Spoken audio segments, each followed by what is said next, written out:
Baik, Bapak Ibu yang tergabung dalam kelompok 3, kita mulai saja ya, sembari menunggu yang lainnya. Bismillahirrahmanirrahim. Assalamualaikum warahmatullahi wabarakatuh. Waalaikumsalam Waalaikumsalam warahmatullahi warahmatullahi wabarakatuh. wabarakatuh. Good morning all. How are you this morning? Fine. Good morning, Fine, Pak. sir. I'm fine today. Okay, good. I'm glad to hear that. Senang saya mendengarnya ya, kalau semuanya baik-baik saja. Iya, because this is Monday, don't say I hate Monday, but say I love Monday. Nah, karena hari Senin, biasanya orang banyak berkata I hate Monday. Saya benci dengan hari Senin, karena hari Senin itu mulai beraktivitas. Hari Tapi kan lalu. I love Monday. Katakan saya senang, suka dengan hari Senin. Oke, baik Bapak Ibu, before we start, I'm going to announce your assignment. Ya, saya akan mengumumkan ada 2 orang yang belum mengumpulkan tugas di Google Classroom. Ya, jadi yang di Google Classroom saya itu yang sudah mengumpulkan ada 9, baru 9, Ya, nanti dilihat sendiri nanti ya. Siapa nanti kalau namanya belum ada artinya belum mengumpulkan ya. Oke. Ya. Nah, jadi baru 9 yang sudah mengumpulkan tugas hari ke 16 ya. Ini nama-namanya 1, 2, 3, 4, 5, 6, 7, 8, 9. Kita ada 11, jadi ada 2 orang yang belum mengumpulkan tugas. Dan silakan Bapak Ibu nanti bisa dibuka Google Classroom-nya. Itu sudah saya kasihkan kredit. Kredit ini artinya sudah saya kasih nilai. Nah, kredit ini sudah kasih nilai. Ya, oke. Jadi ada juga yang mengumpulkan keterangannya late. Itu artinya terlambat. Ya, nanti di keterangan. Nah, kalau ini yang missing ini bukan berarti dia ini Bapak Ibu ya. Missing ini artinya dia belum mengumpulkan. Nah, itu biarlah itu urusan kelompok lain karena di kelompok lain kan. Ya, yang penting kelompok kita kelompok 3. Nah, ini. Nah, ini yang sudah mengumpulkan ada tulisan dan late artinya itu yang terlambat Bapak Ibu ya. Oke, baik untuk yang belum mengumpulkan tugas saya Izin Pak, mau dikumpulkan Pak. ya. Oke.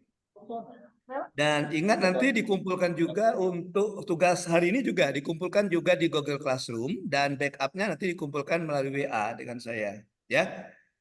Oke. Nah, Bapak Ibu ketika mengumpulkan tugas di Google Classroom jangan lupa setelah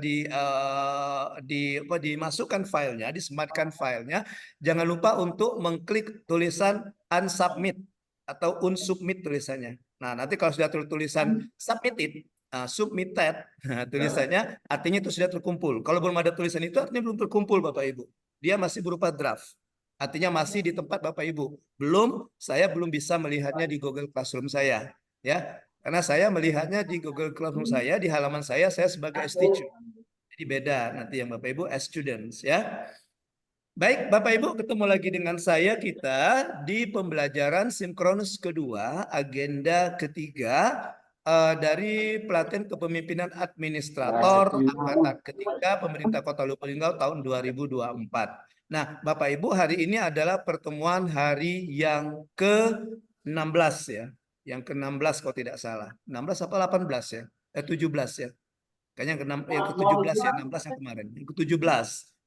Hari ini yang merupakan hari ke-17 Bapak Ibu mengikuti pelatihan kepemimpinan administrator ini. Oke, sebelum kita mulai, saya akan memaparkan dulu learning journey kita pada hari ini, ya. Ya, oke. Perjalanan kita hari ini, ya, rute perjalanan kita hari ini, ya.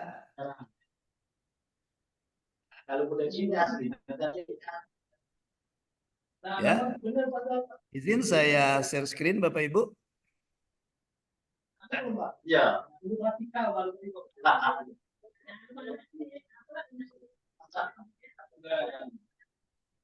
Kalau Ibu Rika yang dari Merangkutnya lalu Adis Pak. Gimana Bapak Ibu bisa kelihatan belum? Belum ya? Bisa, Pak. Bisa ya, tapi belum yang terbesar, yang diperbesar belum ya? Belum, Pak. Full screen Pak. Nah, oke. Nah, Bapak Ibu ini kontrak belajar kita pada hari ini di hari ke-17 ya. Kita ada 4 kegiatan. Yang pertama presentasi tugas individu hari ke-16, tugas yang hari Sabtu kemarin. Kemudian presentasi tugas kelompok hari ke-16. Kemudian overview pelatihan mata pelatihan kategori 2 seperti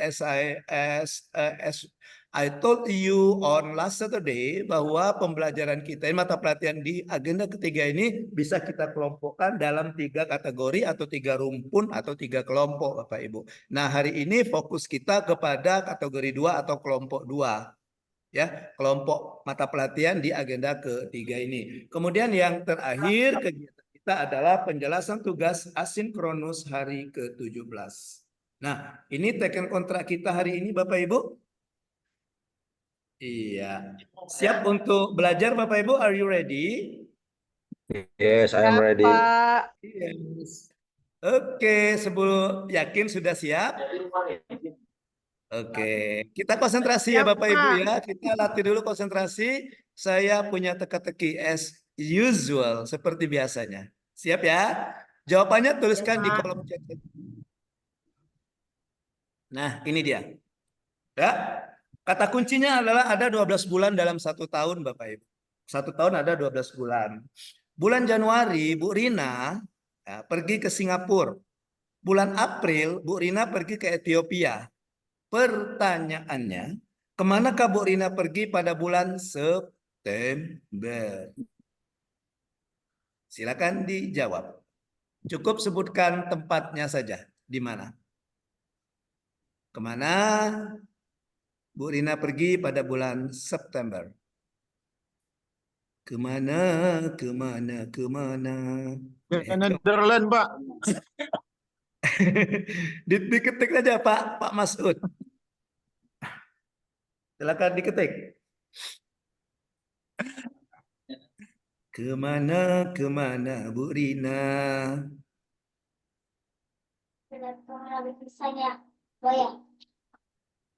Ayo Bu Rin, kemana Bu Rin? Dan yang lainnya. Waktunya 1 menit. Netherlands. Inggris, Netherlands. Bulan Januari Bu Rina pergi ke Singapura atau Singapura. Bulan April Bu Rina pergi ke Ethiopia. Kemanakah Bu Rina pergi pada bulan September?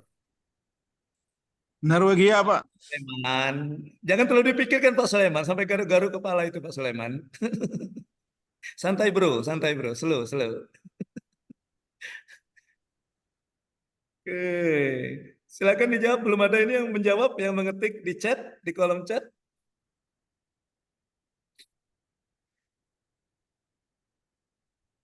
Atau ngopi dulu Pak Sulaiman.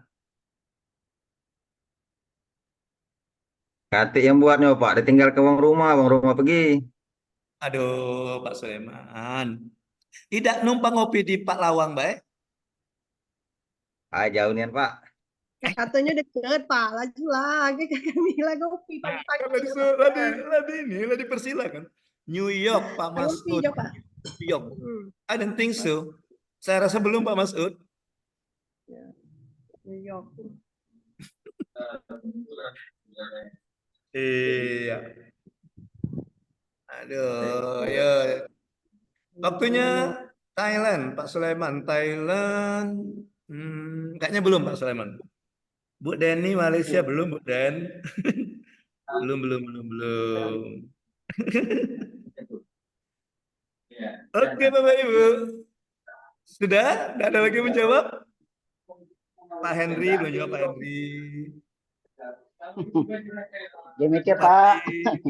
Iya, Bu Rina sendiri, Bu Wince, Pak Amri, Pak Romlan. Bingung, Pak. Bingung. Oke, saya kasih penjelasan clue-nya Bapak Ibu ya.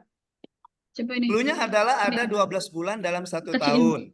Nah, 12 bulan dalam 1 tahun. Artinya urutan bulan dalam 1 tahun. Januari itu bulan 1 kan namanya kan? Januari bulan 1. Maka cari negara yang berawalan dengan huruf S. Bisa Singapura, bisa Swedia. Oke. April itu bulan 4. Awalnya huruf E. Jadi bisa Ethiopia gitu. Bisa Emirat Arab. Oke, sekarang apa jawabannya nih kalau September? Saudi Arabia. Saudi Arabia, bisa jadi Pak Romlan. Ada lagi negara lain? Swiss. Swiss, Oke, Pak, Swiss. Swiss.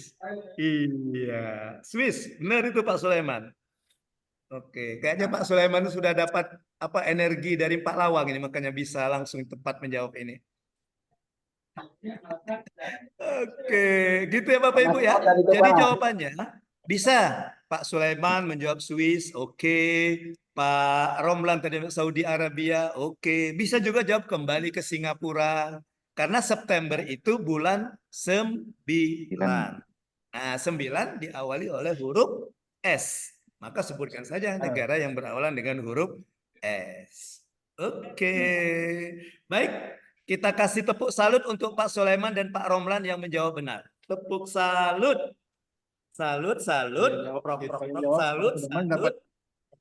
Salut. Oke. Baik Bapak Ibu, sekarang kita masuk kegiatan pertama. Nah, kegiatan pertama kita adalah presentasi tugas individu hari ke-16. Ya, karena kita ada 2 tugas kelompok dan tugas individu. Tugas kelompok 3 kelompok itu harus maju semua. 3 kelompok. Ya, kita mulai tugas individu mungkin untuk pagi ini kita 2 orang saja. Nanti kena ke tugas kelompok, kalau masih ada waktu memungkinkan di akhir pembelajaran kita kembali lagi ke tugas individu yang belum. Ya, untuk terakhir kita ambil 2 orang saja. Nah, sembari mempersiapkan tugas kelompok, Bapak Ibu kembali saya ingatkan untuk tugas kelompok, tolong nanti dipersiapkan siapa yang menjadi penyaji atau presenter, siapa yang menjadi moderator, siapa yang menjadi asrot, asisten sorot, yang tukang share screen-nya, nah, yang tukang menayangkan itu namanya asrot, asisten sorot. Siapa nanti yang menjadi notulen untuk menjawab kalau ada komentar dari kelompok lain supaya bisa ditanggapi oleh kelompok tersebut. Kan kita 4 orang anggotanya kan? Oke, kalau 3 orang moderator merangkap notulen. Baik Bapak Ibu, kita mulai dari presentasi tugas kelompok. Silakan. Individu, maaf. Individu. Kita tawarkan, ada yang bersedia. Jangan say cat ya. Pagi-pagi sudah say cat. Bapak Ibu tahu dengan say cat? Enggak tahu, Pak. Malu kucing. Nah, itu malu kucing, cat itu kucing. Itu bahasa emang pintar bahasa Inggris tuh. Say cat. Oke. Pokoknya tampil saja. Pak. Jangan pikirkan salah atau benarnya. No what. Tahu no what? Izin Bapak, kalau berkenan saya yang pertama. Oke. Kalau tidak ada, terpaksa saya undi nih. Saya mau keluarkan undian kalau tidak ada. Izin Bapak, kalau bisa saya yang pertama. Ya, silakan Pak Romlan. Pak Romlan. Silakan orang Tebo. Lanjut Tebo. Nah, kalau sendiri tidak ada moderator, saya yang moderatornya kalau sendiri nih. Tidak ada asrotnya, notulennya. Silakan Pak Romlan, langsung tayangkan.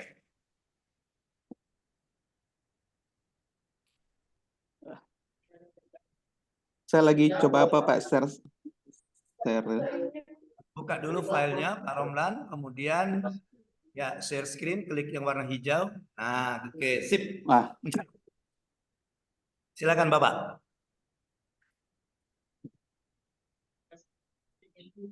Assalamualaikum warahmatullahi wabarakatuh.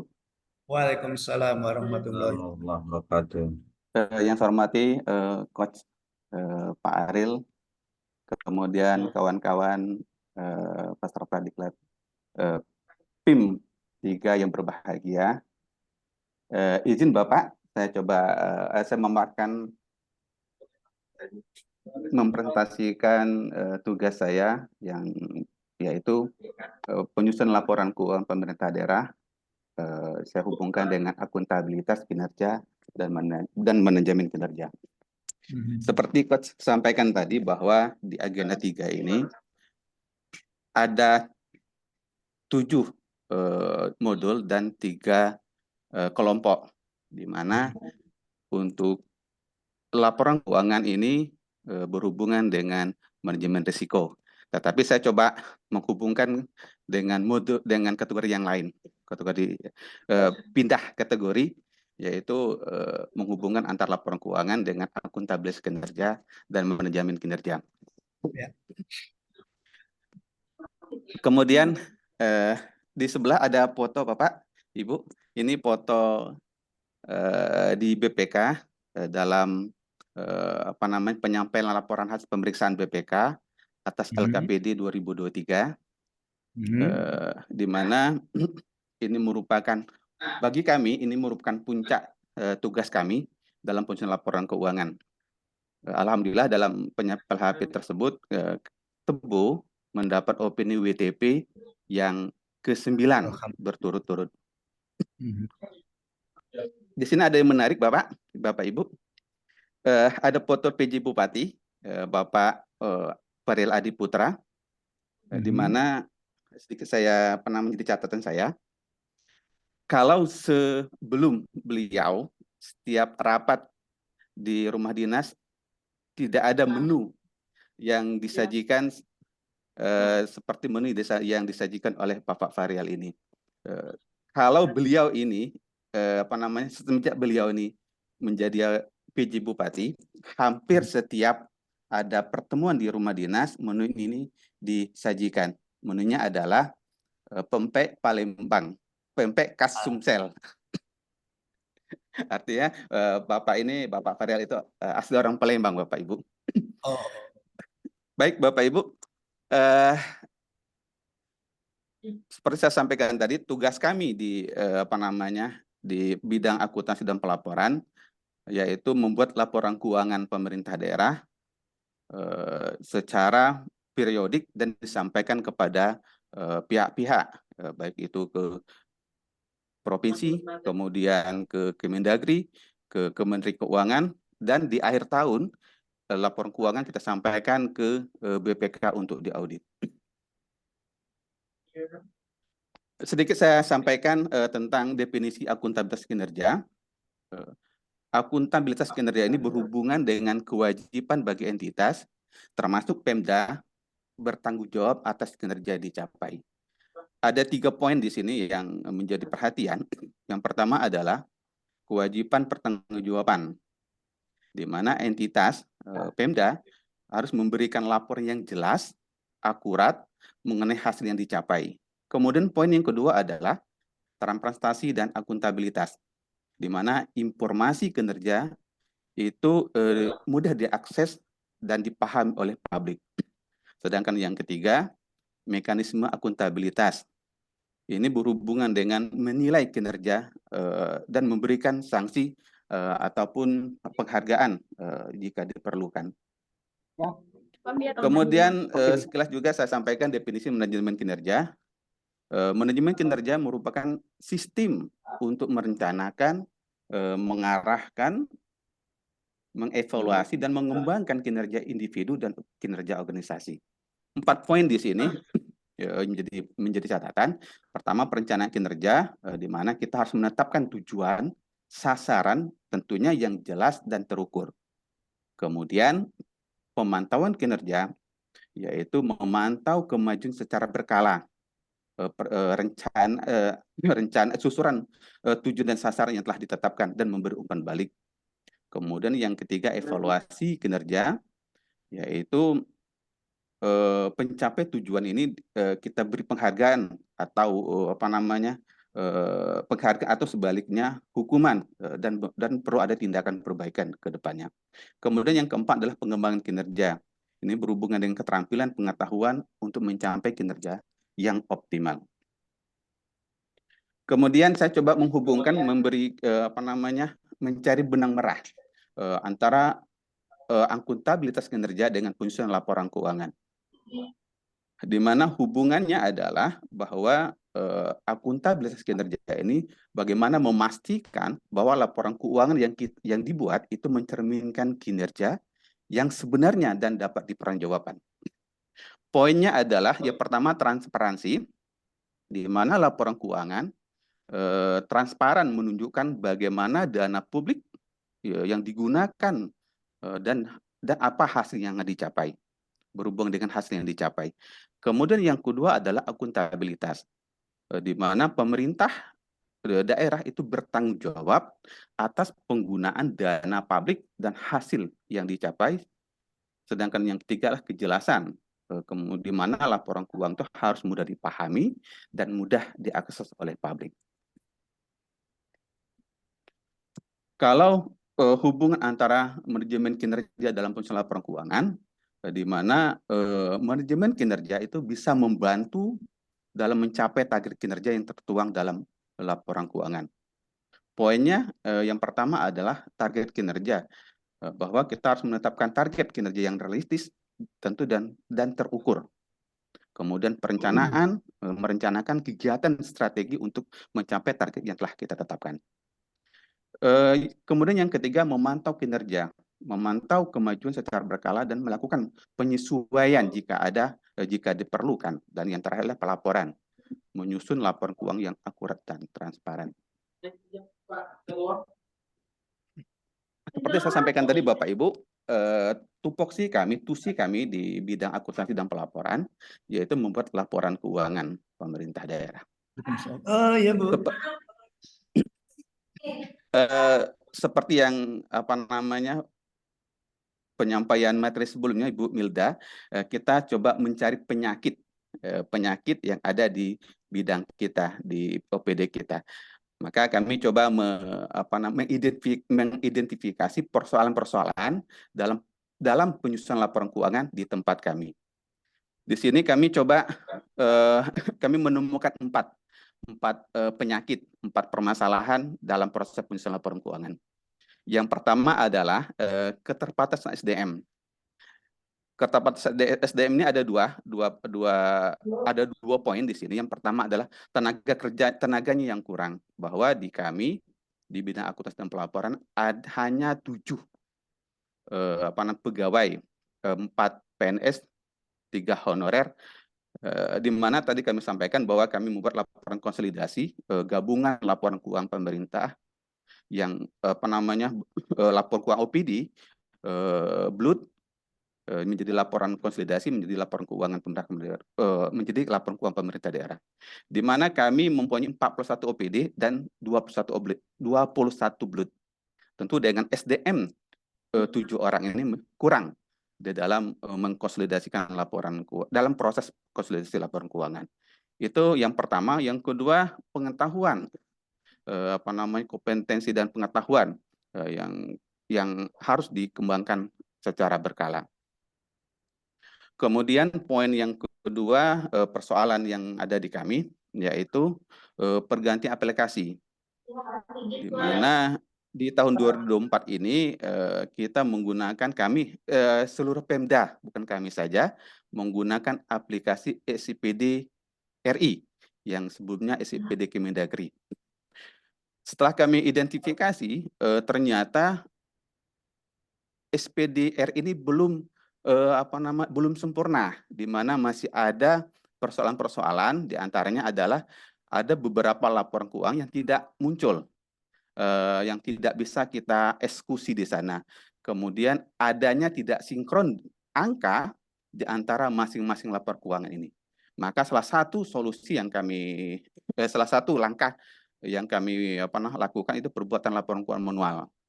Seperti misalnya laporan keuangan realisasi per kegiatan atau per urusan. Kemudian persoalan yang ketiga, berhubung dengan OPD, di mana mereka di dalam menyampaikan data, dokumen, dan rekonsiliasi data tersebut tidak sesuai dengan jadwal yang kita tetapkan. Tentu ini akan mengganggu penyampaian laporan keuangan secara periodik. Kemudian yang keempat, persoalan yang kami adalah adanya perubahan regulasi yang harus kita pahami, yang harus kita adopsi. Salah satunya adalah standar akuntansi pemerintah yang ada perubahan dan ada penambahan. Tentu ini harus kita adopsi karena apa? Karena kalau tidak kita adopsi, bahwa laporan keuangan kita takutnya nanti dikategorikan salah saji, yang tentu berakibat dengan opini BPK. Ini persoalan kami di di bidang akuntansi dan pelaporan. Kemudian saya coba berikutnya menghubungkan dengan tujuan sasaran strategi kebijakan di OPD kami di Badan Keuangan Daerah Kabupaten Tebo. Tujuan OPD kami Bakauda yaitu meningkatkan kinerja pengelolaan keuangan dan aset daerah yang akuntabel. Indikatornya adalah opini BPK. Kemudian dijabarkan dalam sasaran yaitu mewujudkan kinerja penatausahaan keuangan daerah yang akuntabel. Dengan ada 3 indikator di sini, tetapi yang berhubungan dengan akuntansi yaitu ketepatan waktu penyampaian LKPD Kabupaten Tebo. Adapun strategi yang kami ambil, kami ambil yaitu komitmen seluruh jajaran pemerintah untuk menerapkan SAP, standar akuntansi pemerintah berbasis akrual dalam tata kelola keuangan daerah dengan pemanfaatan teknologi informasi. Itu strategi dan kebijakan penerapan tata kelola keuangan daerah berdasarkan SAP berbasis akrual. Ini strategi tujuan sasaran strategi Bakauda. Kemudian kita aplikatifkan ke dalam perjanjian kinerja, di mana ini saya tampilkan perjanjian kinerja bidang akuntansi tahun 2024. Di mana sasarannya yaitu meningkatkan kualitas penatausahaan keuangan daerah dengan indikator sasaran, presentasi laporan keuangan pemerintah daerah sesuai dengan SAP, dan presentasi laporan keuangan OPD sesuai dengan SAP. Ketika dihubungkan dengan persoalan yang ada di akuntansi dan pelaporan, 4 persoalan tadi dengan tujuan sasaran strategi kebijakan Badan Keuangan, ini sangat mengganggu Bapak, Ibu. Salah satu ini mempengaruhi ke indikator tujuan yaitu opini BPK. Ketika hal ini tidak terpenuhi, ada kemungkinan akan opini BPK tidak sesuai dengan target yang kita harapkan yaitu WTP. Kemudian saya coba sesuai dengan arahan coach membuat roadmap. Strategi mungkin belum Bapak, karena saya masih mengklasifikasi dulu, belum memilih mana yang sangat penting yang harus segera diperbaiki. Ini segera gambaran roadmap perbaikan di masing-masing persoalan, di mana saya coba menjabarkan kondisi sekarang, kondisi idealnya, akibatnya apa kalau kondisinya tidak terpenuhi, dan roadmap-nya. Sekilas saja Bapak Ibu, saya coba menjelaskan tentang salah satu 3 poin, tapi mungkin satu yang mungkin agak lebih mendalam. Saya jelaskan. Silakan Pak. Satu saja boleh Pak, sampel aja. Dari 4 ini, setelah kita coba mengklasifikasi, menurut kami yang sangat penting yang harus kita lakukan adalah perubahan regulasi SAP. Karena apa? Karena ini sudah ada sounding dari BPK bahwa di LK 2024 ini sudah menjanjikan laporan keuangan sesuai dengan SAP yang terbaru. Karena ada penambahan standar akuntansi pemerintah, yaitu berhubungan dengan properti investasi, kemudian kejadian tanggal pelaporan, kemudian berhubungan dengan konsesi. Ada perubahan dan penambahan kebijakan akuntansi. Kalau ini tidak kita adopsi, maka akibatnya adalah salah saji laporan keuangan yang tentu mempengaruhi opini BPK. Dalam opini BPK, saya sedikit menjelaskan, ada 4 poin penting yang harus kita penuhi untuk memperoleh opini WTP. Yang pertama adalah kepatuhan terhadap undang-undang, di mana laporan keuangan itu harus mematuhi semua peraturan dan ketentuan yang berlaku. Kemudian kecukupan pengungkapan, di mana informasi yang disajikan dalam laporan keuangan harus lengkap dan memadai.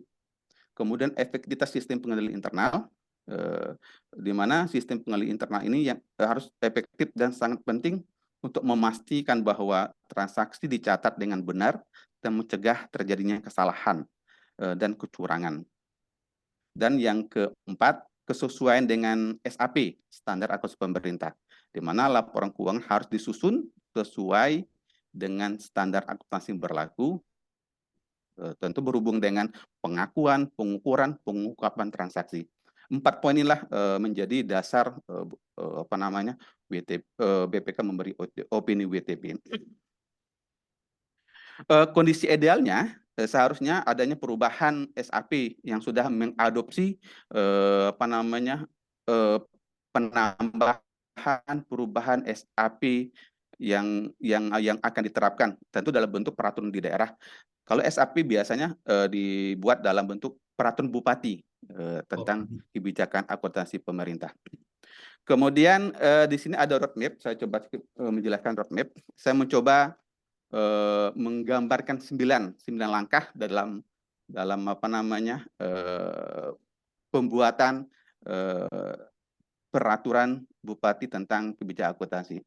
Yang pertama adalah identifikasi perubahan. Ini berhubung dengan mengidentifikasikan kebutuhan untuk mengubah atau memperbarui kebijakan akuntansi. Ini bisa dipicu oleh karena regulasi, audit, ada kebutuhan operasional, dan evaluasi kinerja. Yang kedua adalah setelah identifikasi, yaitu membutuhkan tim kerja, Bapak Ibu. Di mana tim ini untuk mengidentifikasi dan langkah-langkah apa yang harus diambil, kemudian apa saja yang harus dirubah, kemudian tentu melibatkan penunjang anggota tim dan pembagi tugas serta penetapan jadwal kerja. Kemudian langkah yang ketiga adalah pengkajian dan analisis, di mana tim kerja ini kemudian melakukan pengkajian mendalam terhadap kebijakan akuntansi yang ada, kemudian tentu standar akuntansi yang berlaku dan praktik di lapangan, di mana analisis ini dilakukan untuk mengidentifikasi kekurangan yang perlu diperbaiki atau penambahan. Kemudian poin keempat, pengembangan draft standar baru. Berdasarkan pengkajian ini kemudian dibuatlah draft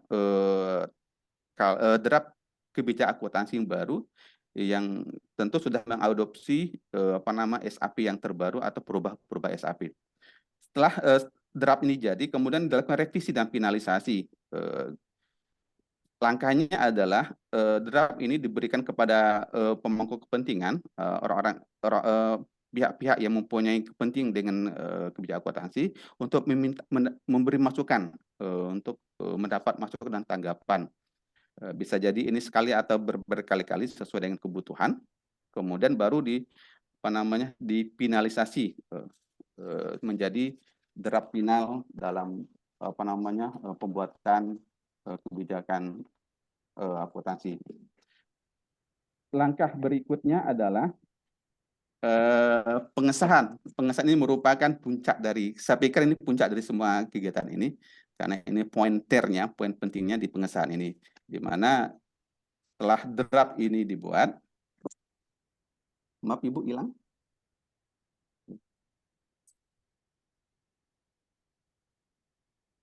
Bapak, Pak hilang Pak.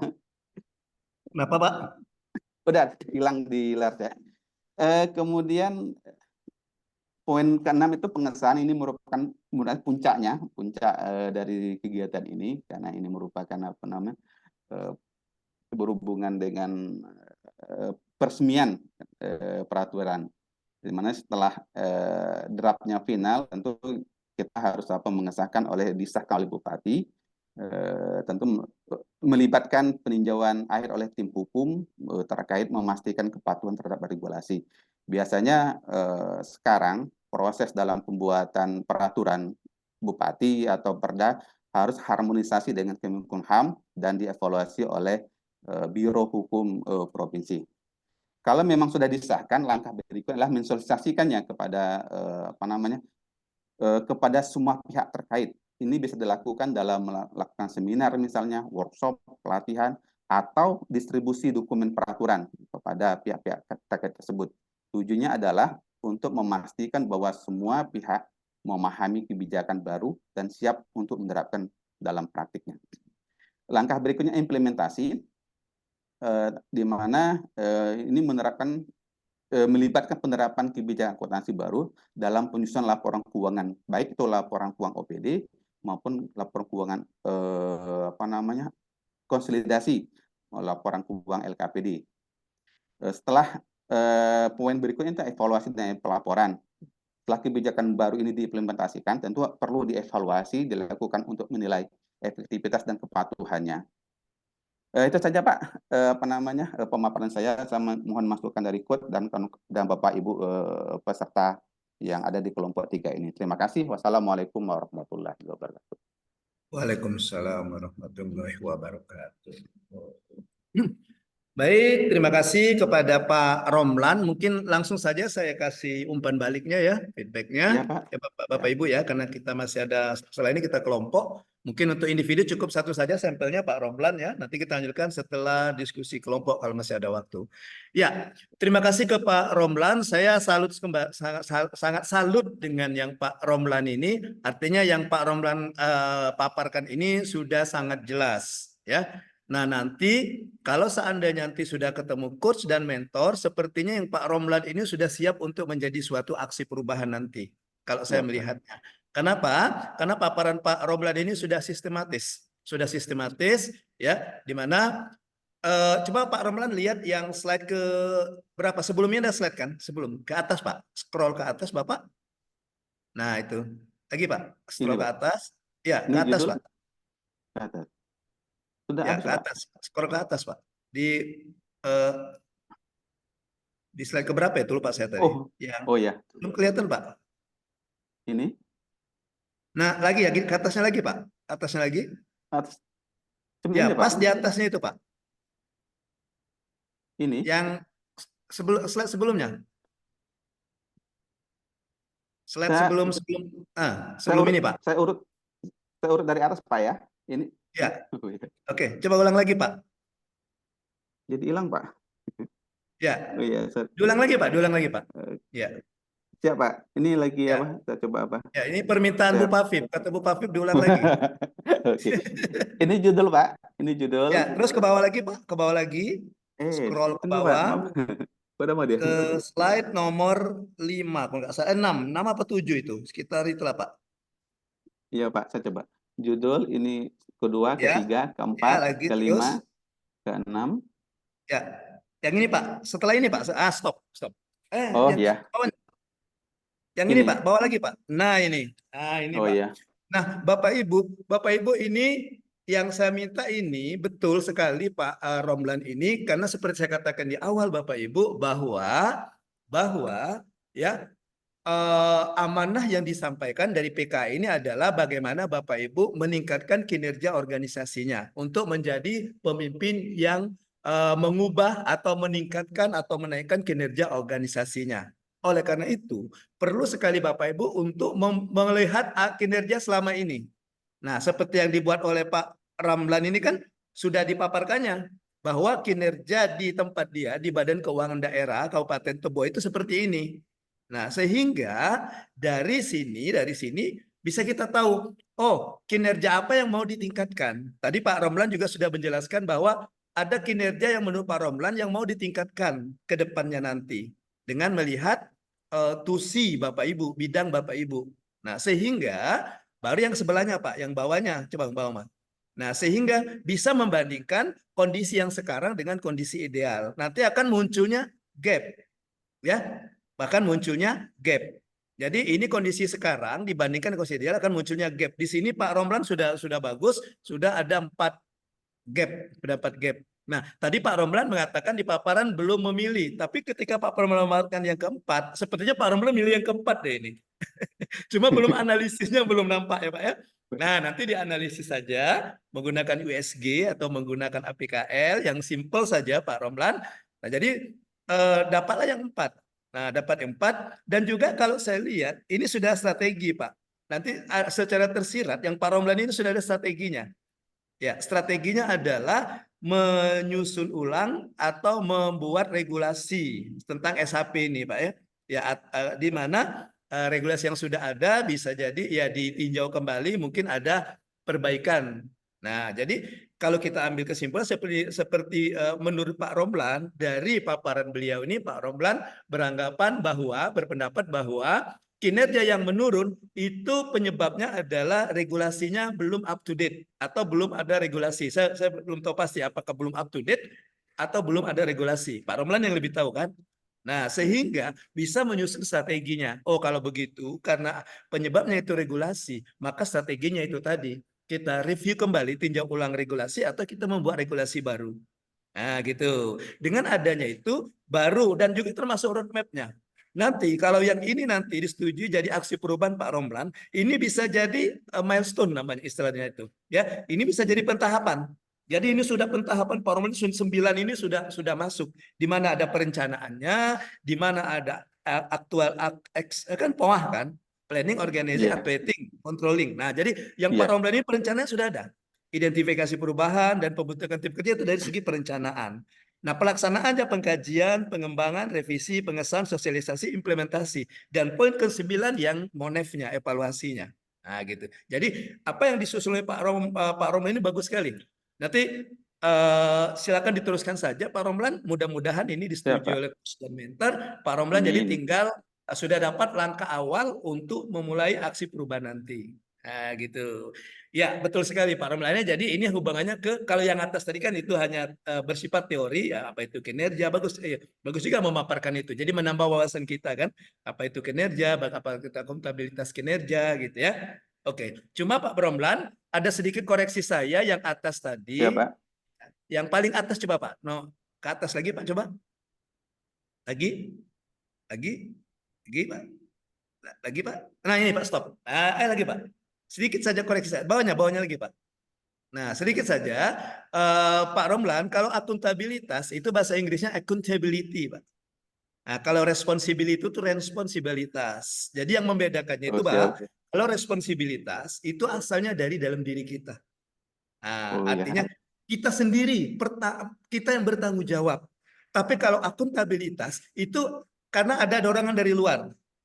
Ya Siap, kan? Pak. Seperti Siap. misalnya kata akuntabilitas kinerja. Bagaimana untuk Pak Romlan dan yang lainnya misalnya mau menunjukkan akuntabilitas ada dari luar, dari dorongan dari luar. Misalnya tadi kan Pak Romlan ya, yang kata Pak Romlan tadi Siap. dari kinerja tadi dikelihatan bahwa di bidang saya ini ada kinerja yang mau ditingkatkan. Nah, maka saya harus mempertanggungjawabkan peningkatan kinerja ini. Oleh karena itu istilahnya akuntabilitas atau accountability bahasa Inggrisnya. Gitu. Saya apa ya? Nah, terbesit saja gitu begitu Pak Rom muncul ini. Nah, supaya nanti accountability karena responsibilitas itu yang dari dalam diri kita. Ya. Jadi misalnya Pak Romlan datang mengerjakan tugas sesuai dengan tusi, kemudian datang tepat waktu dan sebagainya ya, melaksanakan tugas-tugas yang diberikan atasan, maka dari dalam diri Pak Romlan itu namanya responsibility, tanggung jawab kita. Tapi kalau akuntabilitas seperti ini tadi, pertanggungjawaban saya, oh ini saya misalnya di deadline sama atasan bahwa Pak Romlan bikin laporan ini dalam 2 minggu. Nah, Pak Romlan mengerjakannya dalam 2 minggu. Artinya Pak Romlan menunjukkan akuntabilitasnya. Ya, akuntabilitasnya. Karena ada dorongan dari luar tadi. Oke, gitu Pak Romlan dan yang lainnya ya. Siap, Baik. Pak. Siap. Tepuk salut. Salut. Ya, Pak Romlan mungkin akan lebih bagus nanti kalau tugas bahan tayang Pak Romlan kalau misalnya ada kawannya di satu grup ini, kelompok ini mau minta sharekan saja. Ya. Siap, Ya. Pak. Siap, Pak. Oke, supaya nanti kawannya juga punya gambaran kira-kira seperti ini. Oke, baik Bapak Ibu, thank you Pak Romlan. Mungkin kita lanjutkan dulu ke tugas kelompok ya. Ke tugas kelompok, silakan kelompok 1 ditunjuk siapa moderatornya, siapa penyaji, siapa notulen, dan siapa asrot. Silakan. Ya. Tugasnya adalah studi kasus ya, studi kasus. Silakan kelompok 1. Ada Bu Deni, Bu Fapip, Pak Henry, dan Pak Amri. Silakan, siapa yang moderator? Bu Deni ya. Ya, silakan Bu Saya Deni. maparin aja, Pak. Oh, Bu Deni pemapar. Moderatornya? Pak Juhen. Pak Henry, moderator. Asrod? Notulen, Bu Papip Bu Notulen. Papip Ya, Notulen. siap. Nutulen. Asrod? Asisten Hasrot, Sorot? Pak Ya, Amri. Bu, ini lagi Amri. sinyal lagi. Ya, Pak Amri, Kemimpo ini. Pasti bisa nih Asrod kalau orang Kemimpo. Silakan. Buka Bu Papip sebagai moderator, siapa? Pak Henry sebagai Nutulen. moderator, silakan dibuka diskusinya. Nutulen, Pak. Pak Amri, Asrot. Silakan Pak Henry dibuka. Halo. Pak Amri, Pak, bukanya. Yang mana nih? Ibu Papip dengar kata buka-buka semangat sekali ya. Bukan, Pak. Masalahnya nanti kemarin tuh kayaknya salah kamar, Pak. Aduh, lah berapa kali dikirim ini. Salah Oke, kamar hari ini dah salah terus. kamar. Silakan Pak Henry sebagai moderator.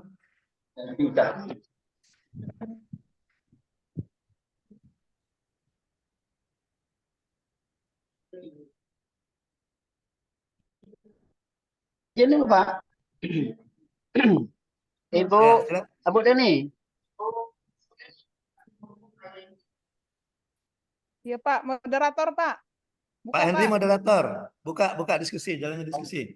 Buka dan mengatur jalannya diskusi. Baik, Assalamualaikum warahmatullahi wabarakatuh. Waalaikumsalam. Waalaikumsalam warahmatullahi wabarakatuh. Apa salam usaha yang sama-sama gratis rekan serta kelompok 3 yang berbahagia. Baiklah, kami dari kelompok 1 akan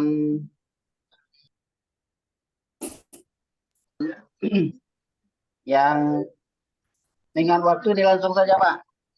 Yang akan langsung dipaparkan oleh Ibu Deni. Pada Ibu Deni, silakan.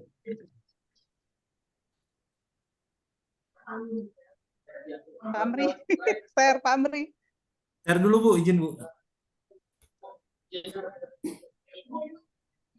Ya, untuk Pak Amri, silakan. Siap, sebentar.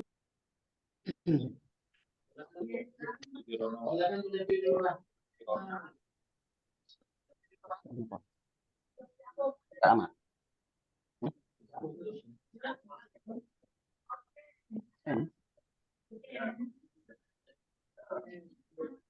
Izin Coach sebelum ini nyampaikan Coach. Pak Debi mohon izin, itu satu anggota grup kami belum bisa gabung, Pak Indra, Pak Debi katanya. Kemana, Pak? Iya Pak, izin Pak. Tadi sudah Pak Indra tadi sudah di main room Pak. Sudah dipanggil-panggil, kayaknya belum ada sautan Pak. Ya Sudah tadi habis dipanggil untuk izin bergabung, sudah berapa kali, termasuk saya, manajer kelas juga sudah memanggil-manggil, tapi di main room ada Pak Indra Istiawana, Ya. tapi belum masuk ke dalam kelompok aja. Kami kurang pede nih kelompok kami kalau kata Pak Indra tuh. Oh, Jadi alasan Dok Sulaiman ya. Jadi alasan ya. nanti saya hubungin via WA nanti Halo, Pak. Pak. Pak Indranya. Oke. Kuju kami itu Pak. Pak Indra itu kuju kami itu Pak. Siap. Boleh dilanjutkan lagi Pak? Sin Pak. Silakan. Pak Amri, Asrod. Siap, sebentar Pak. Ya.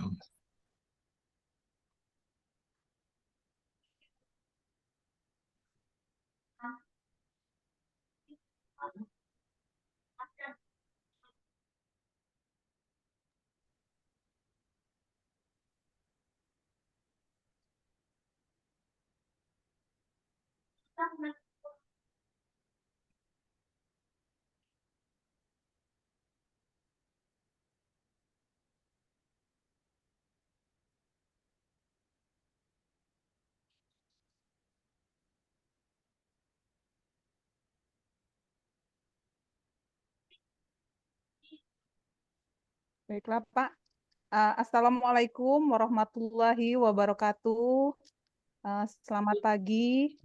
Yang kami hormati Bapak Kus Aril dan teman-teman PKA 3.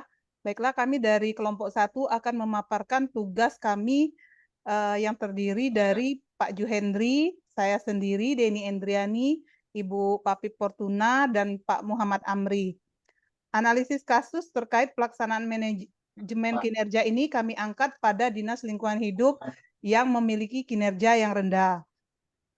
Kami to the point baik, Pak. Jadi inti permasalahan yang kami angkat di sini adalah berdasarkan laporan dari LKJIP tahun 2023, anggaran DLH itu sebesar 15 miliar 974 juta, itu mengamanatkan IKU kepada DLH. Salah satu sasarannya adalah menurunnya pencemaran lingkungan hidup dengan 3 indikator kinerja yang terdiri dari indeks kualitas air, indeks kualitas udara, dan indeks tutupan lahan. Dari ketiga indikator ini, yang belum mencapai target kinerja yaitu indeks kualitas tutupan lahan, dengan nilai capaian pada tahun 2023 itu sebesar 26,57, dari target yang ditetapkan pusat sebesar 34,31. Jadi terdapat gap sebesar 22,5%. Penyebab permasalahan ini pertama yaitu dinamika lahan, karena lahan itu sering berubah seiring waktu karena faktor-faktor seperti urbanisasi, deforestasi, atau perubahan iklim. Kedua juga faktor sosial dan ekonomi. Masalah kekurangan tutupan lahan seringkali dipengaruhi oleh faktor sosial dan ekonomi, seperti tekanan penduduk, kebutuhan, pembangunan infrastruktur, juga perubahan penggunaan lahan. Ketiga, terkait dengan regulasi dan kebijakan. Implementasi kebijakan dan regulasi terkait dengan pengelolaan lahan yang tidak konsisten atau tidak memadai dapat memperburuk masalah kekurangan tutupan lahan ini. Next. Analisis penyebabnya ini pertama kami ambil dari sumber internal, yaitu dari kompetensi pegawai DLH sendiri yang sangat kurang. Dan belum ada pegawai DLH ini yang memiliki kompetensi atau menguasai aplikasi pemetaan sehingga jalannya pekerjaan kurang efektif. Kedua, masih kurangnya dukungan dan komitmen dari pimpinan dan staf untuk memajukan program-program lingkungan terkait dengan peningkatan tutupan lahan. Sedangkan dari sumber eksternalnya ini terdiri dari regulasi dan kebijakan karena belum dilaksanakannya regulasi atau kebijakan terkait dengan penerapan atau penegakan hukum terkait alih fungsi lahan. Kedua, anggaran yang diberikan oleh pemerintah untuk peningkatan tutupan lahan belum memadai. Dukungan atau kerjasama dari pihak lembaga lain ataupun sektor swasta pun belum ada. Ketiga, kurang efektifnya koordinasi dan komunikasi antar berbagai pihak, baik lembaga pemerintah, masyarakat, dan swasta.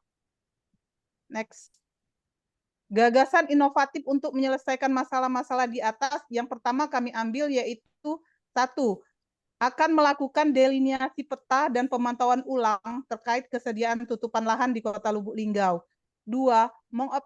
Mengoptimalkan SDM yang ada dengan melakukan pelatihan pemetaan atau JIS. 3. Peningkatan pengawasan dan penegakan hukum dengan bekerja sama dengan lembaga pemerintah dan non-pemerintah untuk memperketat regulasi terkait alih fungsi lahan. 4. Berkoordinasi dengan bidang anggaran dalam hal penambahan kebutuhan anggaran dalam pencapaian IKU. Langkah-langkah operasional ke depannya terdiri dari 3, ada jangka pendek, ada jangka menengah, dan jangka panjang. Langkah-langkah operasional dalam 1 tahun itu terdiri dari jangka pendek. Pertama, kami menggunakan teknologi pembuatan peta dan analisis data untuk memetakan dan memantau perubahan tutupan lahan secara efektif. 2. Mengedukasi kesadaran publik dengan membuat baleho pelestarian pengelolaan lingkungan atau hutan. Untuk jangka menengahnya, kami akan melakukan peningkatan kompetensi SDM dengan mengikuti pelatihan aplikasi JIS. Untuk jangka panjangnya, kami melakukan pengawasan terkait alih fungsi lahan, penambahan RTH, atau mengembangkan areal hijau pada lahan kritis. Mungkin itu saja, Pak. Terima kasih. Assalamualaikum warahmatullahi wabarakatuh. Waalaikumsalam warahmatullahi wabarakatuh. Silakan moderator. Ya, siapa? Silakan lanjutkan. Ya, dari paparan dari Bu Deni tadi, mungkin kira tanggapan lain daripada rekan-rekan semua yang kiranya ada masukan atau tambahan lah gitu, atau sanggahan, silakan. Ya, tuh dari persilakan moderator. Satu orang saja, satu kelompok satu ya. Kelompok satu dan kelompok 2 dan kelompok 3. Ya, Tanggapan, kelompok. komentar dan saran, silakan. Yuk. Assalamualaikum Pak. Izin Pak, Salam. Waalaikumsalam. baru masuk Pak, melalui HP Pak, maaf tidak ada background. Ya, nggak apa-apa Bapak. Nggak apa-apa. Iya, makasih Pak. Silakan dari kelompok 2 dan kelompok 3. Tanggapan ya. Tanggapannya?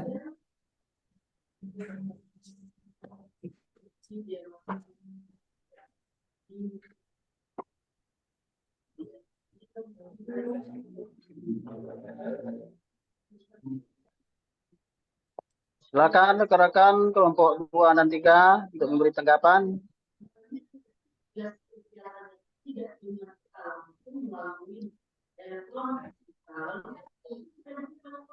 Halo. Pendapat saja, pendapat. Saran. Saran, masukan.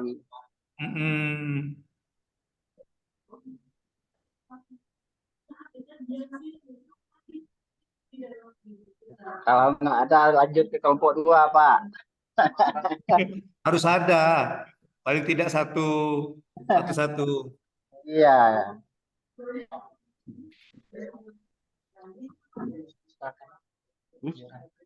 Coba lihat kembali itu yang rincian apa tugas saya yang kemarin yang saya berikan, instruksinya gimana? Apakah sudah sesuai dengan instruksi yang diberikan? Gitu. Coba dilihat Bapak Ibu yang anggota dari kelompok 2 dan kelompok 3.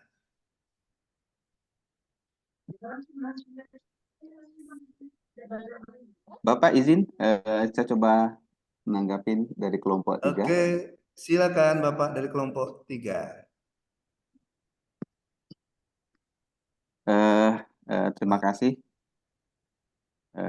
Kami kelompok 3 coba menanggapi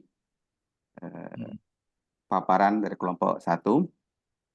Saya coba melihat dari tugas rincian tugas yang Coach sampaikan, di mana salah satunya yaitu mencari OPD atau satker organisasi yang kinerjanya rendah. Ya, di sini di sini saya coba mengintisarikan. Saya belum mendapat gambaran berhubungan dengan persoalan ini dengan berhubungan dengan kinerja. Itu saja, Coach. Coba minta diperjelas sedikit antara permasalahan yang dipaparkan dengan persoalan kinerja OPD atau satker yang dipaparkan, yang menjadi lokusnya. Itu saja, Coach. Terima kasih. Terima kasih, baik. Tolong Ibu Deni, silakan. Iya. Jadi terima kasih Pak Romlan. Ini untuk permasalahan kinerja yang rendah itu, jadi kami jelaskan pada inti permasalahan, Pak. Jadi kinerja lingkungan hidup itu dinilai dengan 3 indikator. Pertama, indikator kualitas air, indeks kualitas udara, dan indeks tutupan lahan. Di mana dari ketiga indikator ini merupakan IKU dari IKU-nya wali kota. Jadi untuk IKU wali kota, indeks tutupan lahan ini sendiri tidak mencapai target yang ditetapkan secara nasional untuk pemerintah Kota Lubuk Linggau, yaitu dengan capaian hanya 26,57. Sedangkan yang ditetapkan berdasarkan SK itu harus mencapai 34,31. Jadi terjadilah gap. Gap itu permasalahan kinerja tidak tercapai sebesar 22,5. Mungkin itu saja, Pak. Terima kasih. Terima kasih Ibu Deni penjelasannya. Agak menjadi paham saya sekarang. Terima kasih. Ya. Satu lagi Pak Henry ditawarkan untuk kelompok 2. Tanggapan. Silakan tanggapan dari kelompok 2. Ada Pak Sulaiman kelompok 2. Pak siapa tadi? Ada Pak Sulaiman, ada Pak Masud, ada Pak Indra dan ada Bu Rina.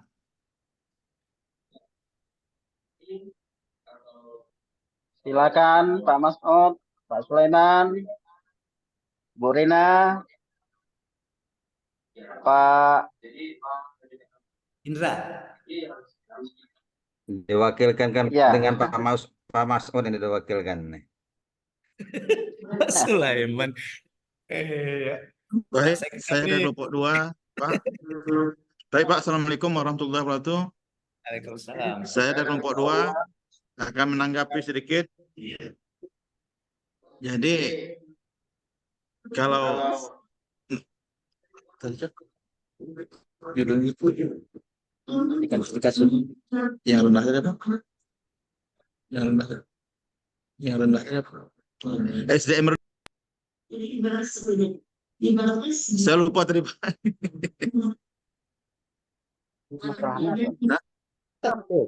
SDM rendah ya Pak, SDM-nya masih kurang. SDM masih rendah, Pak ya. Sebenarnya Pak, semua instansi sama Pak, masih ada seperti itu. Nah, cuman kita untuk perlakukan hal seperti ini ya kita harus banyak ya membuat pelatihan-pelatihan Pak, pelatihan khusus kepada kalau kami itu nakes Pak ya, petugas kesehatan gitu. Jadi kami mulai dari dokternya, mulai dari apanya, tenaga lain. Kalau kami itu banyak Pak, ada tugas gizi, ada laboratorium, ada dokter gigi, ada dokter umum, macam-macam Pak. Jadi kami buat itu seperti hal pelatihan Pak, untuk meningkatkan mutu SDM-nya. Mungkin itu Pak dari kelompok 3 Pak. Terima kasih. Silakan Pak Henry. Terima kasih atas saran masukan dari Pak Masud dari kelompok 2.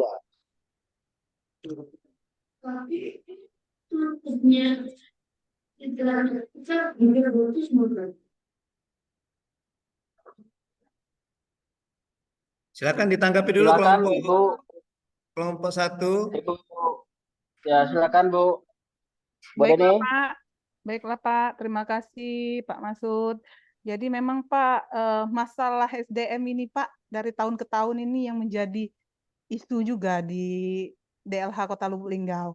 Yang mana kami ini SDM ini Pak, sekarang aja semenjak kita penyetaraan ini aja banyak yang kosong Pak. Jadi ada yang kita sudah fungsional semua kan Pak ya. Nah, jabatan itu begitu difungsionalkan dan orangnya pindah itu enggak bisa diisi lagi Pak. Dan untuk SDM juga, misalnya sudah kita ikut pelatihan, ada dari KLHK misalnya ya, kita sudah diikutkan untuk pendelineasian peta ini. Nah, orangnya ini sudah diajarkan Pak, tahu-tahu pindah. Orangnya ini sudah diajarkan, tahu-tahu lagi sekolah. Nah, jadi yang di bawah-bawah ini belum paham karena mereka belum ikut pelatihan sama sekali. Jadi memang setiap kami mengusulkan anggaran untuk pelatihan pun kalau untuk dari daerah pasti keterbatasan anggaran karena anggaran kami Pak hanya banyak itu di sampah. Jadi kalau untuk lingkungan hidupnya masih sangat minim sekali. Mungkin itu saja Pak, terima kasih. Ya. Silakan ditutup Pak Ju Henry. Baik, terima kasih pada kelompok 2 dan 3 yang telah memberi tanggapan maupun masukan. Baiklah, untuk selanjutnya kami kembalikan kepada Bapak Pengampung. Silakan Pak. Terima kasih. Baik, terima kasih kepada moderator. Kita kasih tepuk salut dulu untuk kelompok 1. Tepuk salut. Salut, salut. Salut, salut. Salut. Oke. Nah, Bapak Ibu mungkin kita perlu mengulang kembali. Saya ulang kembali Bapak Ibu. Ya, kemarin sudah saya jelaskan juga kayaknya ya tentang rincian tugas ya. Ya, mungkin hanya mengingatkan kembali saja Bapak Ibu bahwa tugasnya seperti ini kalau tidak salah ya. Tugasnya seperti ini kalau tidak salah ya. Nah, jadi Bapak Ibu cukup deskripsikan 5 poin ini Bapak Ibu. 5 poin ini kan. Nah, ini kan 5 poin. Deskripsi singkat yang menurut Bapak Ibu organisasi atau satker yang menurut Bapak Ibu perlu ditingkatkan lagi kinerjanya, inti permasalahannya apa, penyebab permasalahan apa, gagasan inovatifnya apa, dan langkah-langkah operasionalnya apa, gitu Bapak Ibu. Nah, kalau Bapak Ibu mungkin untuk menjaga etika supaya supaya jangan sampai kita sepertinya mau membuka aib orang gitu ya. Nah, bisa Bapak Ibu tutup saja nama, misalnya nama OPD-nya OPD apa, di mana tutup gitu, atau dibuat dialihkan dikasih kode misalnya XXY atau XYZ seperti itu Bapak Ibu. Ya, itu maksudnya itu. Oke, Nah, itu. inisial Pak ya. Ya, boleh inisial gitu atau tempatnya nanti kalau misalnya ada pertanyaan lebih lanjut ini di mana ya silakan hubungi penyaji kelompok yang menyajikan yang bikin banteng itu biar ya. Oke. Gitu Bapak Ibu. Nah, kalau saya lihat yang kelompok 1 ini sepertinya ini sudah masih tugas individu ya Bu Deni ya. Betul Kerja nggak? sama juga Pak, ini Pak. Oh gitu. Tapi Ya. temanya ngambil di saya. Ah, Kita belum, iya, Pak oke. izin sudah koordinasi kemarin masalah judul. Yang jelasnya karena Bu Deni lebih ini, yang Bu Deni dulu diangkat Pak. Mungkin nanti yang bidang Oh Papit, gitu. mungkin nanti Ya. di bidangnya Tapi Pak yang saya yang inginkan lainnya. kemarin itu kalau bisa yang di luar dari 4 anggota itu supaya nanti kita belajar kayak kita belajar dari tempat lain gitu. Makanya kata saya diinisialkan atau ditutup atau ditutup kan ada tuh tutup yang kayak apa itu yang boardmark itu kan spidol itu kan tutup nama tempatnya apa gitu kan supaya ini kan ya mungkin kita nggak etis orang lain gitu tapi apa karena kita ambil inti pembelajarannya gitu ya. Oke, makanya saya lihat kelompok 1 ini sepertinya lebih mengarah ke tugas pribadi dari Bu Deni gitu ya. Oke, tapi ya isinya sudah tinggal nanti yang saya belum lihat itu deskripsinya belum ada sedikit saja deskripsinya apa ya kemudian eh, letak permasalahannya apa gitu ya karena ini kan saya minta kemarin itu tugasnya dicari sendiri browsing nanti kesepakatan kelompok kita mau ngambil misalnya OPD ini di luar saja di mana terserah di Indonesia Raya ini. Nah, tapi nanti pada saat paparan ya seperti saya tadi ditutup gitu ya atau disamar-samarkan gitu ya. Oke, nah, nanti baru didiskusikan. Oh, kira-kira kenapa menurut kelompok ini kinerja rendah, permasalahannya apa? Kelompok ini solusinya apa? Seperti itu, ya. Oke, baik kita lanjut ke kelompok 2. Silakan, siapa yang jadi moderator, siapa yang jadi asrot, penyaji, dan notulen. Silakan. Tidak ada alasan Izin lagi nih, Bapak, Pak Sulaiman, Pak Indra lah masuk. permisi Pak. Mohon izin untuk penyaji kami dari kelompok 2, saya sendiri. Mungkin untuk moderator ini Pak itu ini Pak Masud ini. Pak Masud apa Pak Indra nih moderator nih? Ya. Daftar benar. Daftar ya. Ya. Silakan. Kemudian untuk notulennya ini mohon bantuan Ibu Rina. Ibu Rina. Iya. Siapa? Ya untuk asrotnya Pak Indra mungkin ini. Baiklah, untuk pembukaan kami persilakan kepada Pak Masud untuk menyampaikan pembukaan. Terima Maaf Pak, kasih. 5 aja nih Pak, nggak bisa ini nih Pak. Baik, Assalamualaikum warahmatullahi wabarakatuh. Waalaikumsalam. Kami dari kelompok 3 mungkin akan memaparkan tugas kelompok kami. Untuk 3 itu atau yang 2, akan Bapak? disampaikan oleh Pak Sulaiman. Mungkin Pak Sulaiman silakan Pak.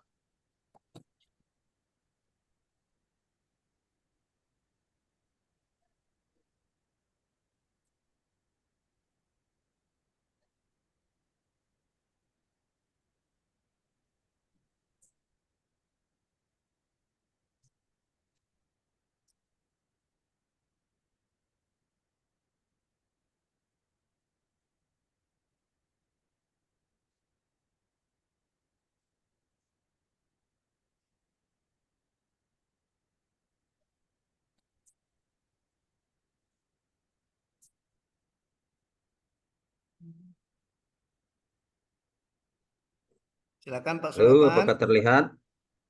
Ya. Terima kasih. Assalamualaikum warahmatullahi wabarakatuh. Waalaikumsalam warahmatullahi wabarakatuh. Dosen pengampu yang kami hormati Bapak Dr. Alam Sahril serta rekan-rekan kelompok 3 kelompok PKA Lubuk Linggau 2024. Sini kami dari kelompok 2 akan coba memaparkan tugas kelompok kami yang telah dilaksanakan beberapa hari yang lalu dengan mengambil judul optimalisasi manajemen kerja untuk meningkatkan produktivitas di kecamatan, khusus kecamatan kami anggap kecamatan X. Adapun anggota kelompok kami antara lain 1 Pak Indra Istiawan, 2 Pak Masud Hamid, 3 saya sendiri Sulaiman Effendi, dan 4 Ibu Yulia Epriana. Baiklah, pendahuluan. Dalam hal dunia kerja yang kompetitif, manajemen kinerja yang efektif sangat penting. Optimalisasi manajemen kinerja dapat membantu meningkatkan produktivitas tim secara keseluruhan. Di dalam prestasi ini, kita akan membahas langkah-langkah strategis untuk mencapai tujuan tersebut. Kinerja. Pengertian kinerja menurut Muhriono 2095, kinerja atau performance merupakan sebuah penggambaran mengenai tingkat pencapaian pelaksanaan suatu program kegiatan atau kebijakan dalam mewujudkan sasaran, tujuan, visi, dan misi organisasi yang dituangkan dalam perencanaan strategis suatu organisasi. Inti permasalahan, kinerja rendah merujuk pada situasi di mana seseorang atau tim atau organisasi tidak mencapai standar atau harapan yang telah ditetapkan untuk mereka. Ini dapat terjadi karena berbagai alasan, termasuk kurangnya pelatihan, kurangnya dukungan, kurangnya motivasi, atau faktor-faktor eksternal seperti persaingan atau perubahan pasar. Ketika kinerja rendah dapat mengakibatkan kekecewaan, frustasi, dan kebingungan. Ini dapat berdampak negatif pada individu, tim, dan organisasi secara keseluruhan, dan dapat memerlukan intervensi dan perbaikan untuk mengatasi masalah dan meningkatkan kinerja. Beberapa solusi potensial untuk kinerja rendah dapat mencakup pelatihan dan pengembangan, penilaian dan umpan balik, perubahan dalam budaya kepemimpinan, dan perubahan dalam proses dan prosedur. Penting untuk mengidentifikasi dan menangani masalah kinerja rendah dengan cepat dan efektif untuk mencegah konsekuensi negatif lebih lanjut dan memastikan bahwa individu, tim, dan organisasi dapat mencapai potensi penuh mereka. Untuk studi kasus pada saat ini kami mengambil di suatu kecamatan, di mana dalam kecamatan tersebut dipandang kinerja pada kecamatan tersebut baik individu ataupun secara organisasi dinilai cukup rendah, karena yang pertama dengan pegawai yang datang tidak tepat waktu, baik termasuk pulang juga tidak tepat waktu, serta dalam pelayanan terhadap masyarakat juga memerlukan waktu yang cukup lama, Pak.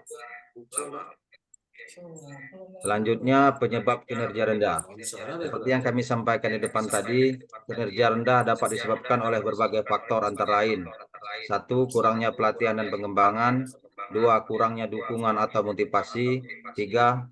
Faktor eksternal atau di luar dari organisasi tersebut. 4. Kurangnya budaya atau kepemimpinan yang kuat. 5. Proses atau prosedur yang tidak efektif. 6. Masalah kesehatan atau kelelahan dari pegawai tersebut. 7. Kurangnya umpan balik atau penilaian. 8. Kurangnya sumber daya dalam atau dukungan. Inovasi. Di sini kelompok kami akan menyampaikan beberapa inovasi perihal kinerja rendah tersebut. Sesuai dengan pengertiannya, inovasi adalah proses menciptakan ide-ide, produk, atau proses baru yang dapat mengarah pada perbaikan atau kemajuan. Ini dapat menjadi cara yang berguna untuk mengatasi masalah kinerja rendah dan meningkatkan kinerja individu, tim, atau organisasi. Berikut adalah beberapa contoh inovasi yang dapat membantu mengatasi masalah kinerja pada kecamatan X tersebut. Yang pertama, dilaksanakan pelatihan dan pengembangan terhadap pegawai yang ada sesuai dengan tupoksi dan beban kerja masing-masing. Yang kedua, budaya kepemimpinan yang lebih kuat. Di sini dituntut jiwa kepemimpinan yang kuat yang dapat mengayomi, dapat memberikan contoh kepada bawahan selaku leader. Itu sangat diharapkan juga dalam pelaksanaan inovasi tersebut. 2. melaksanakan proses dan prosedur yang lebih efektif.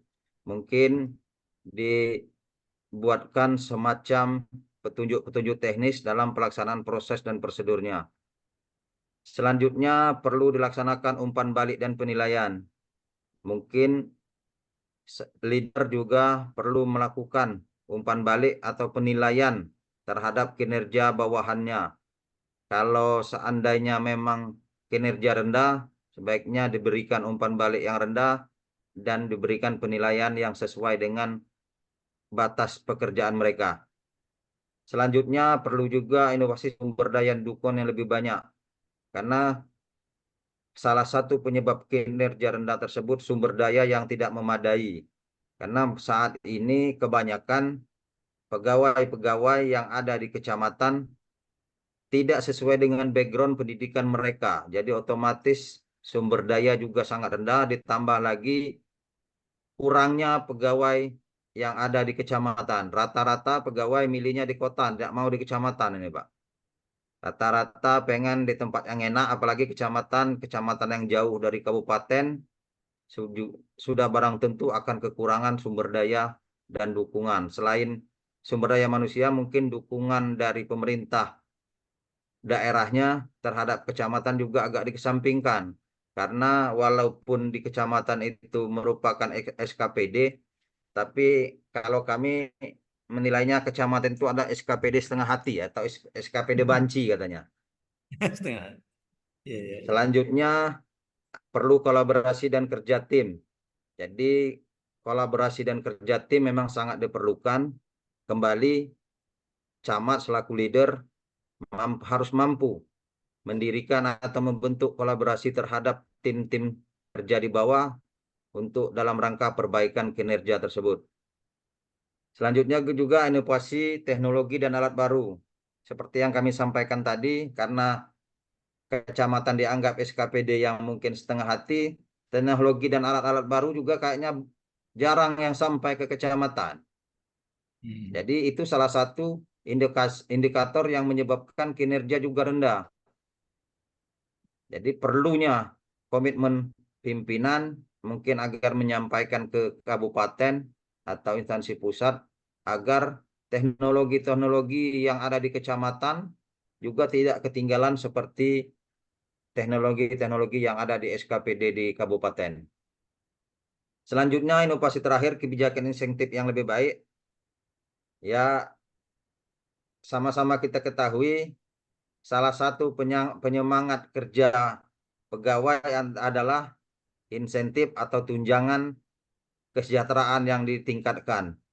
Mungkin dengan kebijakan insentif yang ditingkatkan terhadap pegawai kecamatan, tentu akan berimbas terhadap kinerja yang baik. Tapi apabila kebijakan insentif telah ditingkatkan, kinerjanya tidak juga kunjung memadai, mungkin perlu tindakan punishment terhadap kinerja pegawai tersebut. Langkah-langkah operasional di sini kami menggambarkan dalam rangka perbaikan kinerja adalah proses mengidentifikasi dan menangani masalah kinerja rendah dan meningkatkan kinerja individu, tim, dan organisasi. Berikut adalah beberapa langkah operasional dapat diambil untuk mencapai perbaikan kinerja. Langkah-langkah yang dapat dilaksanakan yang pertama adalah mengidentifikasi masalah kinerja rendah. Apa yang menjadi bahan atau yang menjadi pokok kinerja tersebut perlu kita identifikasi dalam rangka untuk melaksanakan perbaikan. Kedua, menganalisis penyebab masalahnya. Ketiga, mengembangkan rencana perbaikan. 4, melaksanakan rencana perbaikan yang telah dikembangkan tersebut. Selanjutnya, kelima, mengevaluasi hasil langkah-langkah operasional tersebut. 6, menyesuaikan rencana perbaikan. 7, terus memantau dan mengevaluasi langkah-langkah operasional yang dimaksud. Selanjutnya kesimpulan, optimalisasi manajemen kinerja adalah kunci untuk meningkatkan produktivitas tim. Dengan menerapkan kinerja yang tepat, mengukur kinerja dan memanfaatkan teknologi, kita dapat menciptakan tim yang lebih efisien dan berhasil dalam mencapai tujuan organisasi. Sekian, itu saja penyampaian paparan dari kelompok 2. Lebih dan kurang kami mohon maaf. Selanjutnya kami mohon masukan dan saran, baik itu oleh dosen pengampu ataupun dari rekan-rekan kelompok lain. Kami menyadari mungkin banyak kekurangan terhadap paparan kelompok ini. Jadi sekali lagi masukan dan saran dari rekan-rekan sangat kami harapkan. Terima kasih, kami akhiri. Wassalamualaikum warahmatullahi wabarakatuh. Waalaikumsalam warahmatullahi wabarakatuh.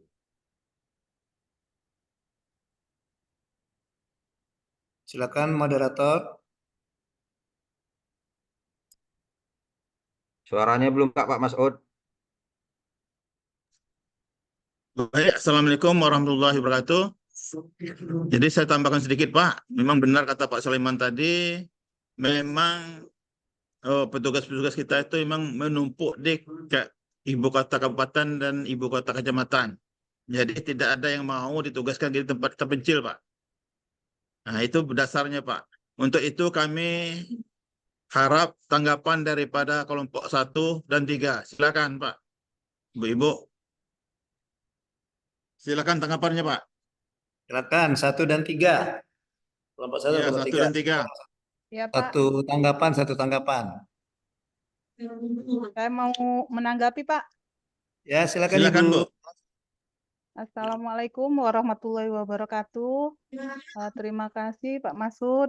Sedikit yang ingin saya tanyakan di sini terkait dengan tugas kelompok ini pada slide awal itu masalah pendahuluan. Itu kan seharusnya di pendahuluan itu sudah tergambar kondisi sekarang dan kondisi yang diharapkan sehingga kita temukan gap.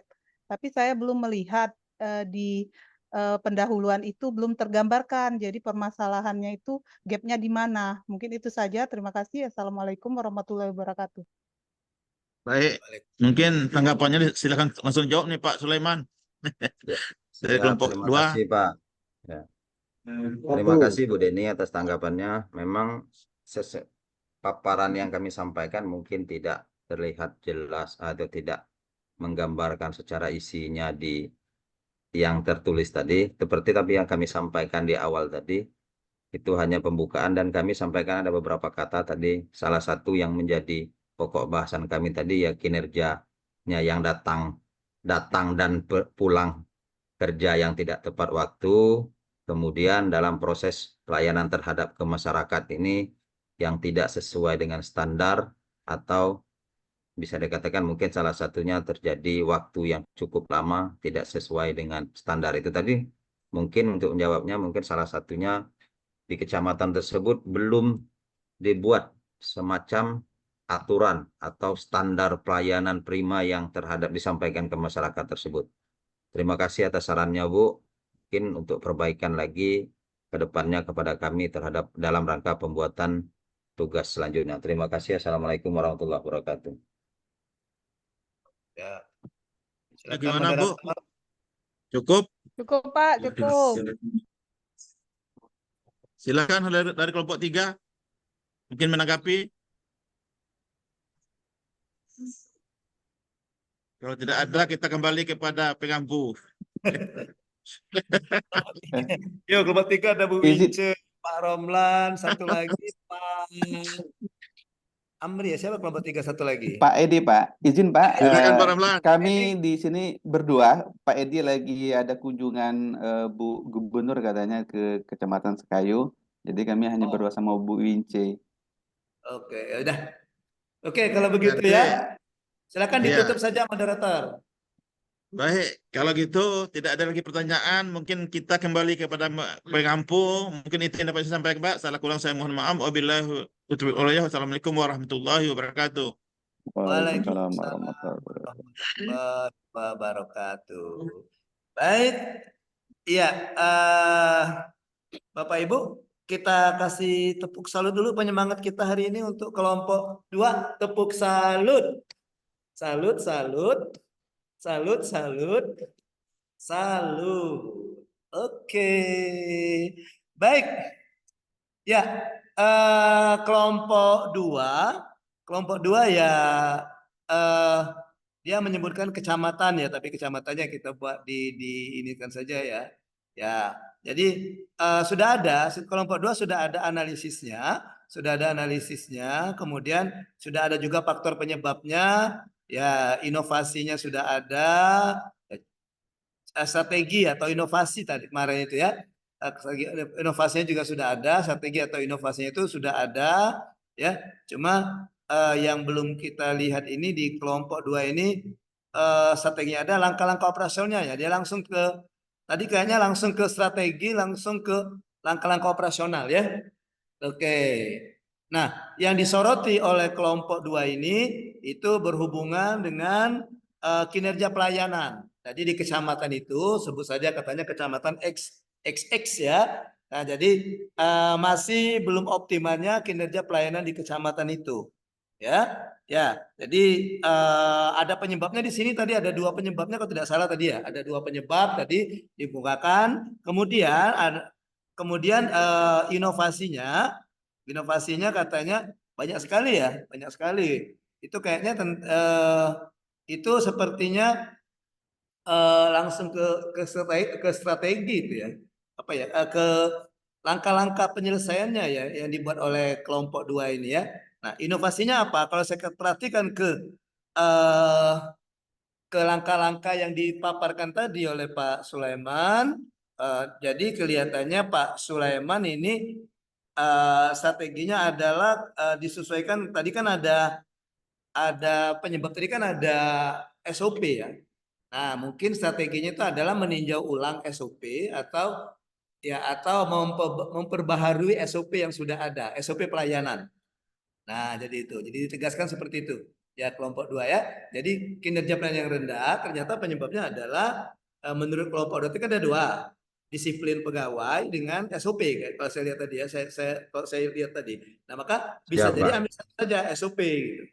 Nah, kemudian dari SOP itu maka strateginya adalah penyelesaian atau mereview atau meninjau ulang atau merevisi SOP yang sudah ada. Dan sekaligus nanti SOP pelayanan apa yang belum nanti disusun ya oleh di kecamatan tersebut kalau saran dari kelompok 2 itu. Nah, strategi langkah-langkahnya sudah ada tadi, ada berapa langkah tadi ya Pak Sulaiman, ada berapa yang kelompok Bapak masukkan poin-poin 1 2 3. Nah, itu bisa jadi langkah-langkah. Ya. Oke, baik, lanjut Siap. kita ke kelompok terakhir, ada tinggal 2 ya. Ibu Wince dengan Pak Romlan, silakan. 1 moderator merangkap Asrot, iya. 1 penyaji. Silakan, siapa moderator, siapa penyaji. Silakan. Terima kasih Bapak. Kami kelompok 3 untuk penjajinya dipercaya kepada saya. Untuk moderator itu Bu Wince. Assalamualaikum warahmatullahi wabarakatuh. Waalaikumsalam. Assalamualaikum warahmatullahi wabarakatuh.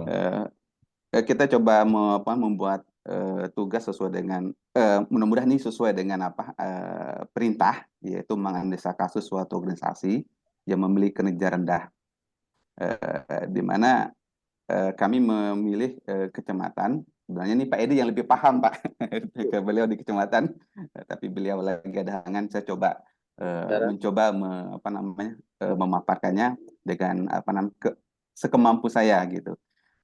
Bahasa judul yang kami buat ini Pak itu. Romlan. Iya Pak Edi, gimana Pak? Ya, mohon izin Pak Romlan sama ini Pak media kita. Terlebih dahulu mohon izin dulu Pak ini Pak WI. Tentunya pada prinsipnya kami siap Pak, tapi karena kondisi hari ini kami dapat kunjungan dari tim dari provinsi Pak terkait ada kegiatan. Mungkin di belakang kami pun ini kegiatan masih berlangsung, lagi menerima tamu. Jadi mungkin kami terima kasih mungkin yang kedua kepada tim yang telah dibentuk Pak Romlan dan kawan-kawan untuk membantu di kelompok kita Pak. Jadi kami siap untuk monitor. Jadi semampu kawan-kawan untuk memaparkan, kita paparkan. Kalau nggak mampu nanti kami backup, walaupun saya hanya mendengar. Oke. Ya.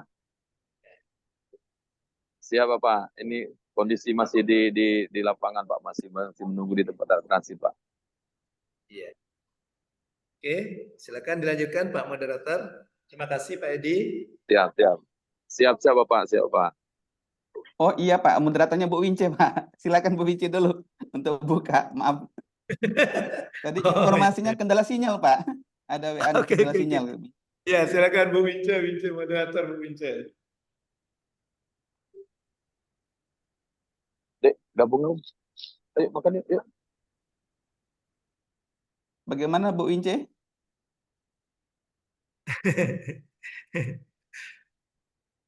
Maaf Pak, izin Pak, kendala sinyal Pak. Oh gitu. Ya, ya Ini mungkin ya, sudah Pak. belum Sudah ketemu dipaparkan pohon tadi Pak kelapa ya? untuk dipanjat ya Bu Wince ya. Tapi sekarang udah bagus Ibu Wince ya. Sudah Pak. Udah bagus ya. Assalamualaikum Dibantu Ibu Wince ya. warahmatullahi wabarakatuh. Waalaikumsalam. Waalaikumsalam warahmatullahi Waalaikumsalam wabarakatuh. warahmatullahi wabarakatuh. Dan ketiga itu Pak Edi, Bu Romlan dan saya sendiri itu memaparkan bagaimana kinerja kecamatan, mengapa dan bagaimana meningkatkannya. Seperti tadi yang sudah dipaparkan oleh Pak Romlan. Jadi Belum di Ibu? sini kami belum. Belum. Oh maaf Pak, kendala sinyal Pak. Jadi di sini akan dipaparkan bagaimana dan mengapa untuk meningkatkan kinerja kecamatan. Baiklah, di sini akan dipaparkan oleh Pak Romlan. Kepada Pak Romlan, kami persilakan. Terima kasih Bu Wince. Izin Pak Kut, saya coba mempresentasikan tugas kami, yaitu berjudul dengan mengapa dan bagaimana meningkatkannya yang berhubungan dengan kinerja kecamatan. Lanjut Bu.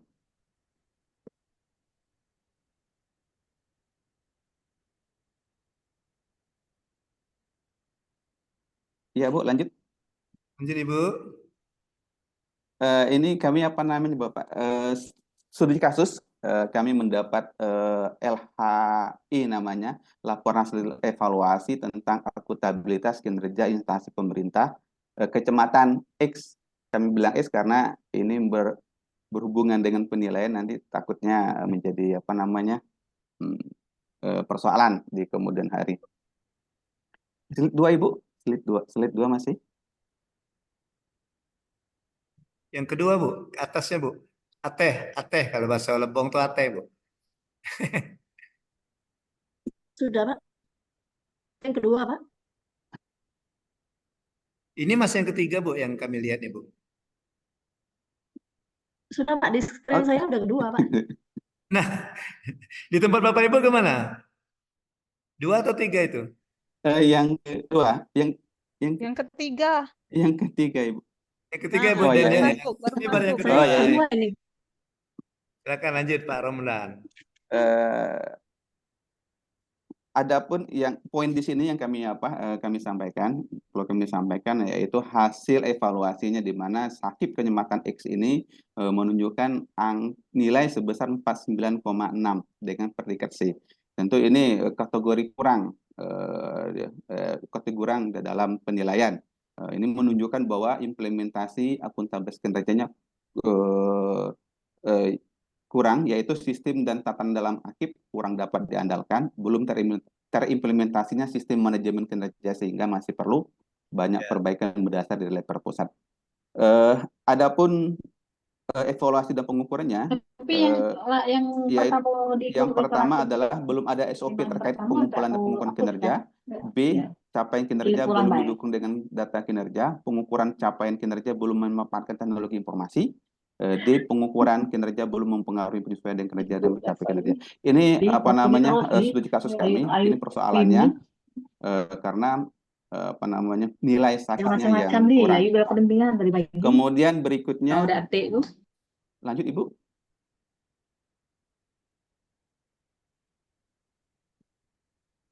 Slide yang ketiga.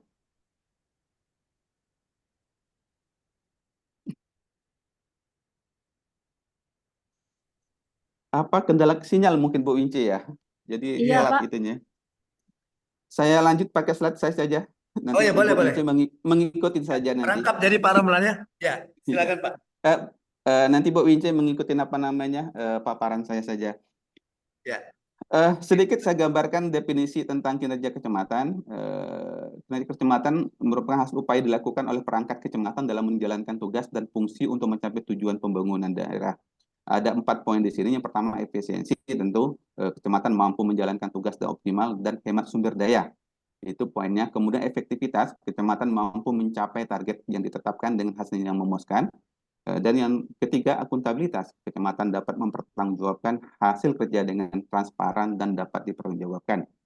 Lanjut, yang ketiga, slide yang kelima. Apa-apa saja faktor yang mempengaruhi kinerja kecamatan? Ada 4, kami coba tampilkan 4 di sini. Yang pertama adalah sumber daya manusia, di mana berhubungan dengan kualitas dan profesionalitas aparatur kecamatan berpengaruh besar terhadap kinerja. Kemudian anggaran, ketersediaan anggaran yang memadai memungkinkan kecamatan untuk menjalankan program dengan optimal. Kemudian dukungan politik, pasti dukungan dari pihak pemerintah, dari atas kecamatan sangat penting untuk mendorong kinerja. Yang keempat, paling penting adalah partisipasi masyarakat dalam membangun sangat penting untuk mencapai keberhasilan program. Kemudian slide yang keenam, kenapa penyebab rendahnya kinerja kecamatan? Ada 2 faktor di sini. Internal, kurangnya profesional aparatur, rendahnya motivasi kerja, kurangnya koordinasi antar bagian, sistem pengelolaan data yang tidak efektif. Untuk faktor eksternal, menjadi penyebab rendahnya kinerja kecamatan yaitu keterbatasan anggaran, kurangnya dukungan politik, rendahnya partisipasi masyarakat, terbatasnya infrastruktur dan aksesibilitas. Rendahnya kinerja ini berdampak kepada tentu berdampak negatif bagi masyarakat dan pembangun daerah. Di antaranya lambatnya pembangunan, kesenjangan sosial ekonomi, menurunnya kualitas hidup masyarakat, meningkatkan angka kemiskinan. Slide yang ke-8, strategi untuk meningkatkan kinerja ini, yaitu yang pertama meningkatkan kapasitas aparatur, yaitu melalui pelatihan, pendidikan, pengembangan profesi, dan meningkatkan kompetensi dan profesionalitas. Yang kedua, peningkatan partisipasi masyarakat melalui program pemberdayaan masyarakat, misalnya kecamatan, sehingga kecamatan dapat mendorong aktif masyarakat dalam pembangunan. Yang ketiga, pemanfaatan teknologi informasi, di mana teknologi informasi dapat membantu meningkatkan efisiensi dan efektivitas dalam menjalankan tugas dan fungsi di kecamatan. Yang keempat, peningkatan koordinasi dan kolaborasi. Ini berhubungan dengan lintas sektoral yang sangat penting untuk mencapai tujuan pembangunan. Kemudian slide yang ke-9, peranan kepemimpinan dalam meningkatkan kecamatan. Motivasi, yang pertama adalah motivasi. Pemimpin yang mampu memotivasi dan membangun semangat kerja tim akan meningkatkan kinerja. Kemudian yang kedua, komunikasi yang efektif antara pimpinan dan bawahan penting untuk membangun visi kesamaan, visi dan tujuan. Delegasi, kemampuan pemimpin dalam mendelegasikan tugas dan tanggung jawab secara efektif akan meningkatkan efisiensi kerja. Kemudian evaluasi, pemimpin yang melakukan evaluasi secara berkala akan membantu mengidentifikasi kelemahan dan menemukan solusi. Kemudian pemanfaatan teknologi dalam meningkatkan kinerja kecamatan itu sangat penting. Ini bisa membantu efisiensi, efektivitas, dan transparansi kinerja kecamatan. Kami mencoba menampilkan tiga dalam pemanfaatan teknologi. Yang pertama, website resmi. Website resmi kecamatan dapat digunakan untuk publikasi informasi, layanan online, dan pengaduan masyarakat. Yang kedua, sistem informasi terpadu dapat membantu pengolahan data, perencanaan, monitoring program pembangunan. Yang ketiga, media sosial. Media sosial dapat digunakan untuk komunikasi, sosialisasi program, dan pembangunan engagement dengan masyarakat. Kemudian slide yang ke-11, monitoring dan evaluasi. Ini penting untuk mengukur keberhasilan program, mengidentifikasi kelemahan, dan menemukan solusinya. 3 poin di sini. Yang pertama, indikator kinerja. Indikator kinerja yang terukur dan relevan digunakan untuk menilai kinerja kecamatan. Yang kedua, evaluasi berkala dilakukan secara berkala untuk pengukuran progres dan efektivitas program.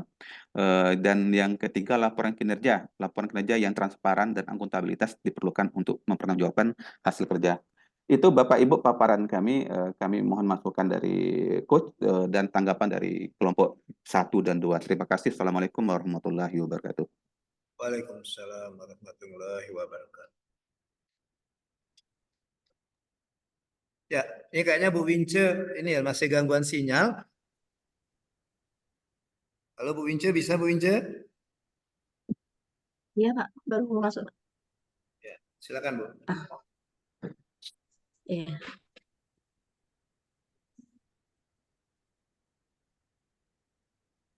Izin Bapak? Ya, Izin Bapak mungkin Ibu.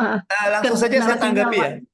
Ya, saya tanggapi bahwa yang di kelompok 3 ini itu sudah tergambar ya. Di situ sudah tergambar dalam arti kata dia di profil organisasinya ada kayaknya tadi ya.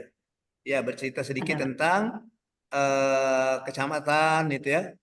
Bercerita sedikit tentang kecamatan, kemudian juga ya ada juga dia menceritakan tentang kinerja yang menurut diskusi kelompok ini ya. Kelompok ini kinerja apa yang masih rendah. Juga tergambar di situ ya beberapa penyebabnya ya. Berapa penyebabnya ada juga di situ kayaknya tadi Pak Romlan ya. Ada penyebab-penyebabnya ya.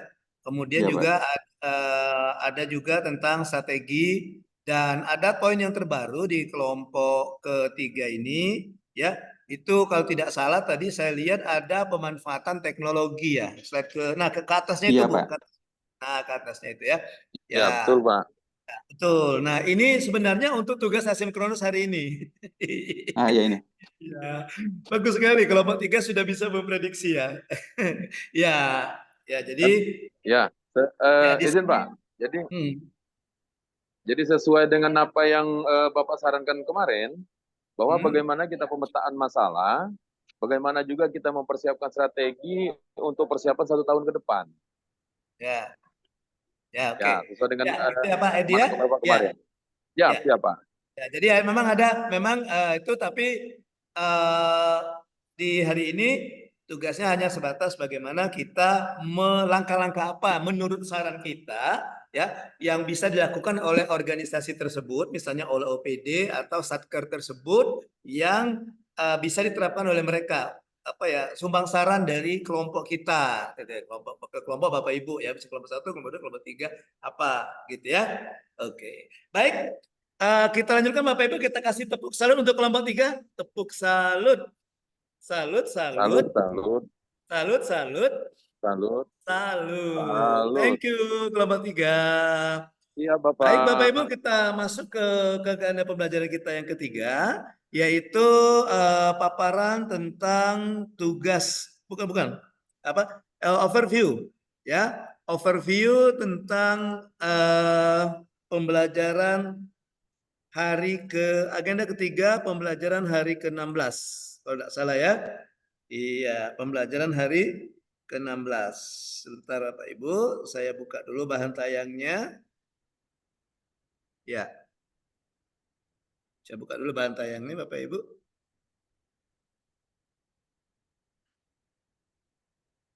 Belum di-share kok. Saya share dulu kayaknya. Iya.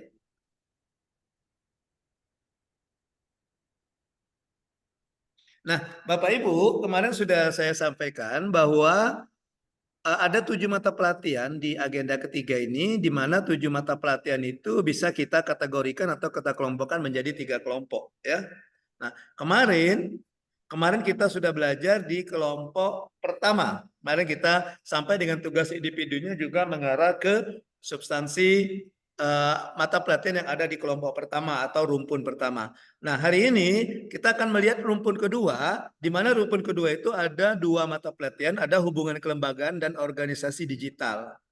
Nah, berbicara tentang kedua ini, maka tujuan yang pertama itu dari hubungan kelembagaan itu diharapkan Bapak Ibu nanti memahami kerjasama kelembagaan, menyusun peta kerjasama, dan juga menganalisis potensi konflik.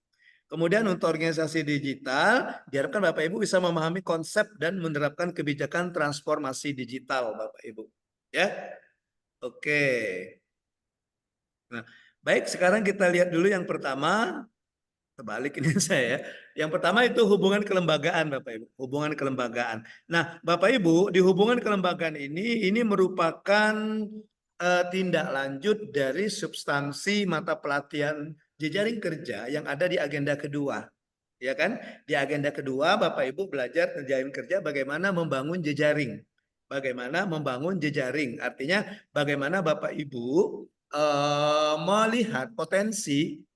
Kita lihat dari dua aspek ya, manfaat dan pengaruh dan manfaatnya, atau pengaruh dan minatnya, pengaruh dan manfaatnya itu terhadap rencana perubahan yang akan dilakukan Bapak Ibu sehubungan dengan peningkatan kinerja ini.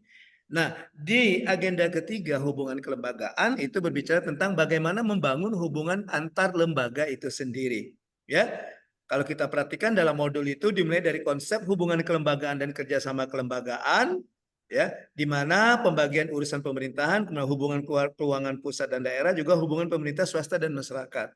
Kalau kita lihat kemarin itu bahwa ketika Bapak Ibu belajar jejaring kerja kemarin, ya, ketika Bapak Ibu menentukan stakeholder, pihak yang terlibat, yang mengambil manfaat dari perubahan yang akan kita lakukan itu, maka kita bisa ambil dari unsur pemerintahan dan non pemerintahan atau NGO kemarin ya, non government office ya.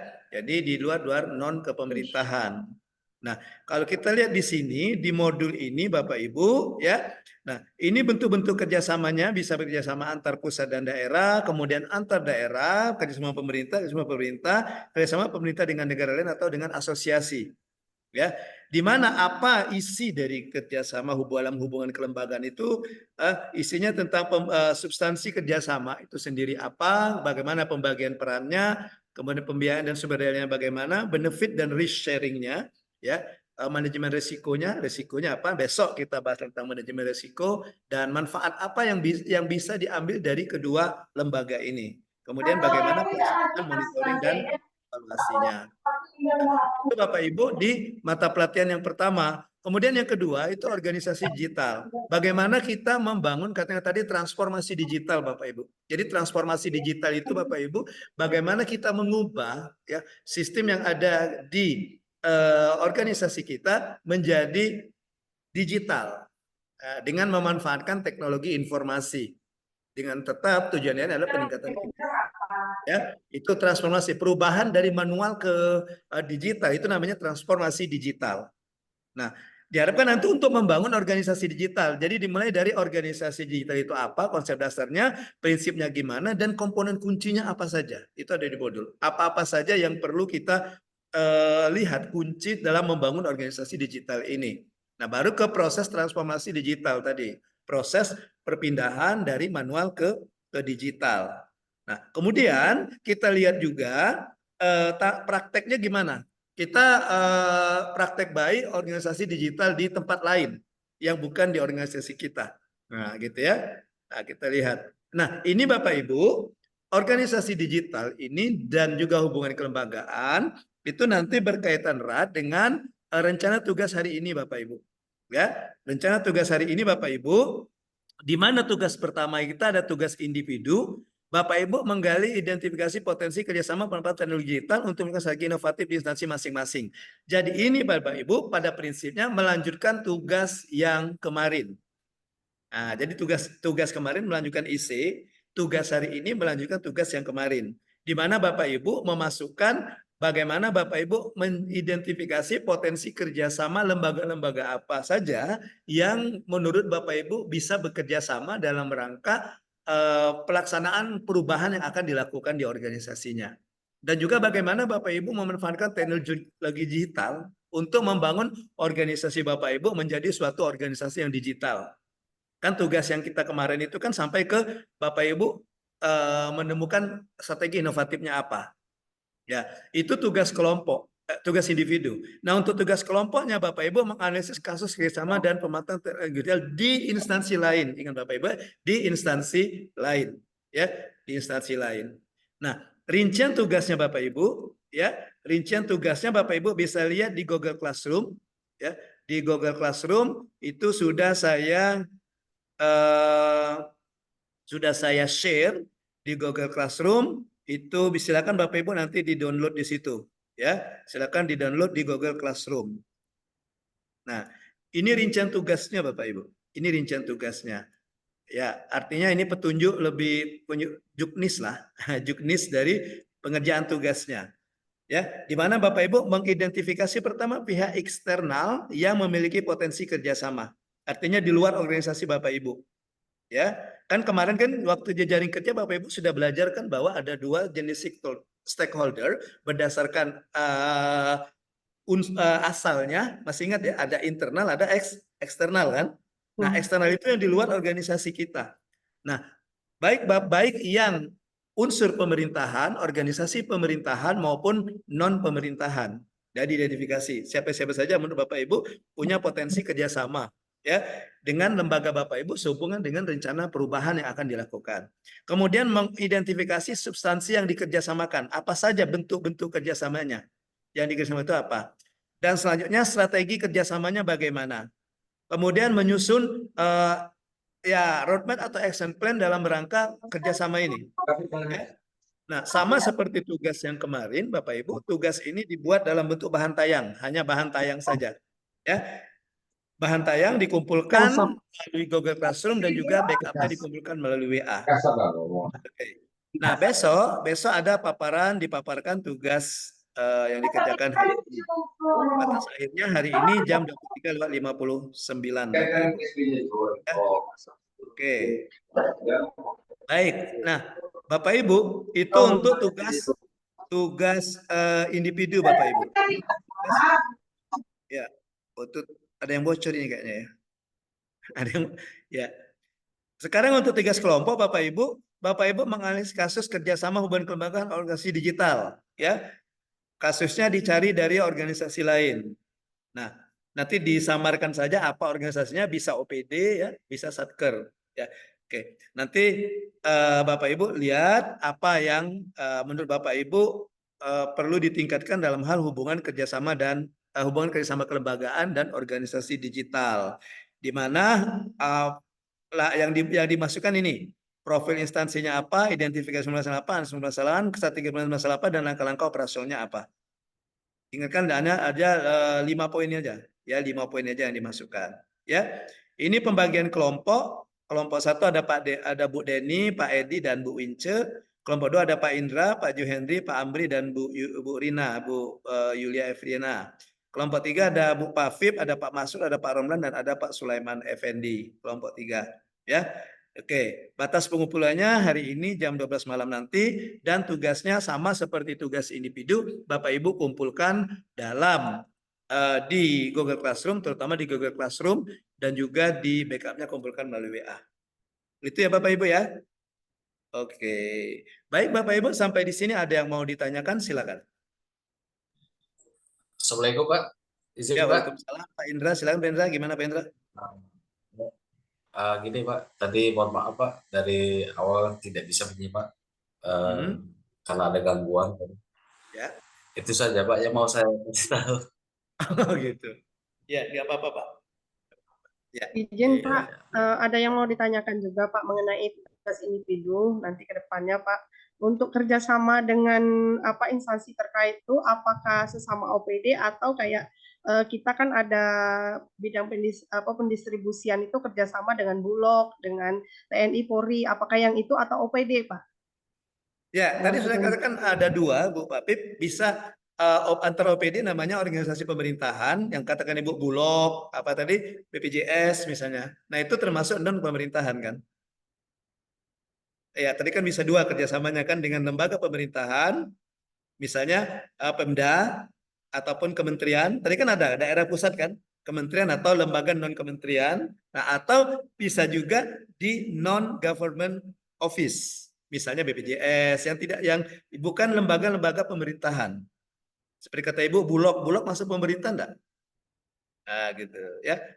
Atau contohnya misalnya BPJS, kalau Bapak Ibu ada yang di kesehatan gitu ya, atau mungkin organisasi-organisasi massa.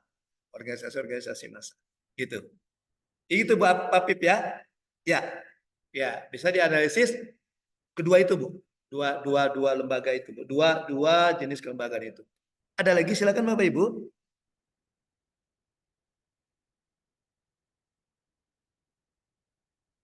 Ya. Baik Bapak Ibu, kalau tidak ada lagi pertanyaan, mungkin kita sambil jalan saja. Ya, silakan Bapak Ibu komunikasikan dengan saya selaku fasilitator di agenda ketiga kelompok 3 ini. Kalau Bapak Ibu ada hal-hal yang menurut Bapak Ibu yang masih belum jelas atau yang perlu penjelasan lebih lanjut, ya silakan komunikasikan dengan saya. Insya Allah nanti akan kita respon. Ya. Demikian Bapak Ibu pembelajaran kita hari ini. Mohon maaf Bapak Ibu, terutama untuk yang mengerjakan tugas individu tapi belum sempat untuk paparan. Ya, mudah-mudahan besok ada kesempatan Bapak Ibu untuk memaparkan tugas individunya. Ya, tapi tetap harus dibuat tugas individu hari ini. Dan untuk penilaian sudah saya berikan di Google Classroom. Silakan nanti dibuat di situ.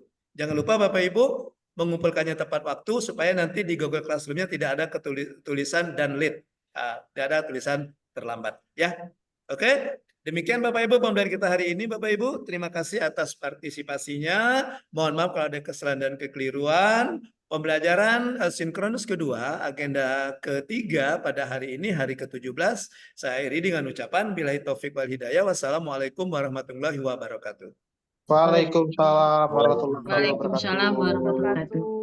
Jangan lupa Bapak Ibu nanti kasih dilihat kembali siaran tundanya ya. Kalau ada yang belum jelas mungkin bisa ditonton kembali siaran tundanya. Ada siaran tunda siaran ulang bukan siaran tunda, siaran ulang gitu ya.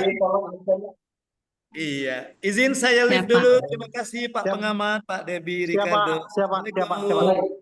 Salam. Bye.